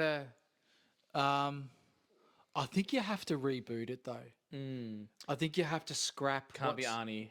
It can't be Arnie. It could be fresh. It's got to be fresh. It's got to be a fresh take on the Terminator lore. Yeah.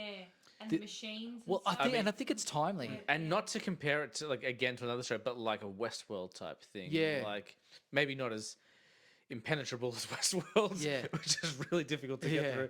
But yeah, like kind of you can do it. Well, I guess that was Westworld. You do a story in 2 timelines before the Resistance and after the Yeah. But I think it's timely. Yeah. Because I mean, we've joked in the office at work about we call Chat GPT as Skynet. We call that we call it Skynet. Like, so there's a timeliness to it, and that's right. I wonder how that would go as a high quality series. I mean, why aren't they doing it? Like, I mean, like honestly, why aren't they doing it? Like, I still haven't seen that last Terminator film. I really wanted to. I just haven't had a chance to watch it. Dark Reign or Dark Forces or whatever it was. I can't remember what it's called. Yeah. Dark something. Yeah. But why aren't they doing it? Like, why? Yeah. In a world where they're producing all sorts of streaming content, get it done. Yeah. Well, I mean, it seems like everyone's doing a multiverse story, but an alternate, alternate history version. Completely fresh. I mean, you said alternate history. I was like, I just want to see like the Terminator back in like Camelot now. I don't know why, but if he's a time traveler, why not? It made me think of that Prey movie. I'm like, oh yeah, we did like Predator, like in that age. Send Predator back to like Victorian England. Send Predator to the future. Like just mix it up for me. And now that movie was pretty good. I quite enjoyed it. Yeah, absolutely. Yeah, definitely. Yeah. That is the last question. That is that was pretty rapid. You guys were switched on. Unlike some of my previous guests. I'm just kidding. Throwing them under the bus and they can't defend themselves. That is it. 90's done. Ooh. Locked and loaded. Locked and loaded, that's for sure. Thanks for sticking with us. We've been going 2 hours and 20 minutes. Oh my gosh. They're getting longer. Like, cause I'm getting talkers. Like, like everyone's getting more. Like, yes, we're closing on 50 episodes, but everyone only does a couple of episodes months apart. So so everyone's starting to open up, and we're getting talkers. And it's really, really good. Some people have had like 3-hour debuts. It's not common, but that stuff's cool as well. That is going to wrap it up for this week's episode of I Was a Teenage Film Snob. Big thank you to Liz and David for letting me come over and talk movies for 2.5 hours, as it were. I knew it was going to be a good one. I was proven right again. I'm always right on this show, which is good, because if I'm not, I'll just edit it out. It's fine. Quick couple of announcements. We have some big stuff coming up. Episode 50 is only about 3 episodes away. It's half recorded. There's more to come. We have merch coming soon as well. You'll hear more about that after episode 50. We have some design updates as well, and a couple other little bits and pieces. So if you want to get more, follow online at I Was a Teenage Film Snob _ between every word on Instagram. You can email now. There's an email address, I Was a Teenage Film Snob, all one word, at gmail.com. I do daily Q&As because I got nothing else to do. And that is pretty much it. So as we say every single week on the show, guys, you know this to be true. I was a teenage film snob, but I'm trying to be better. We'll see you next week. And we'll stop the recording. Nice.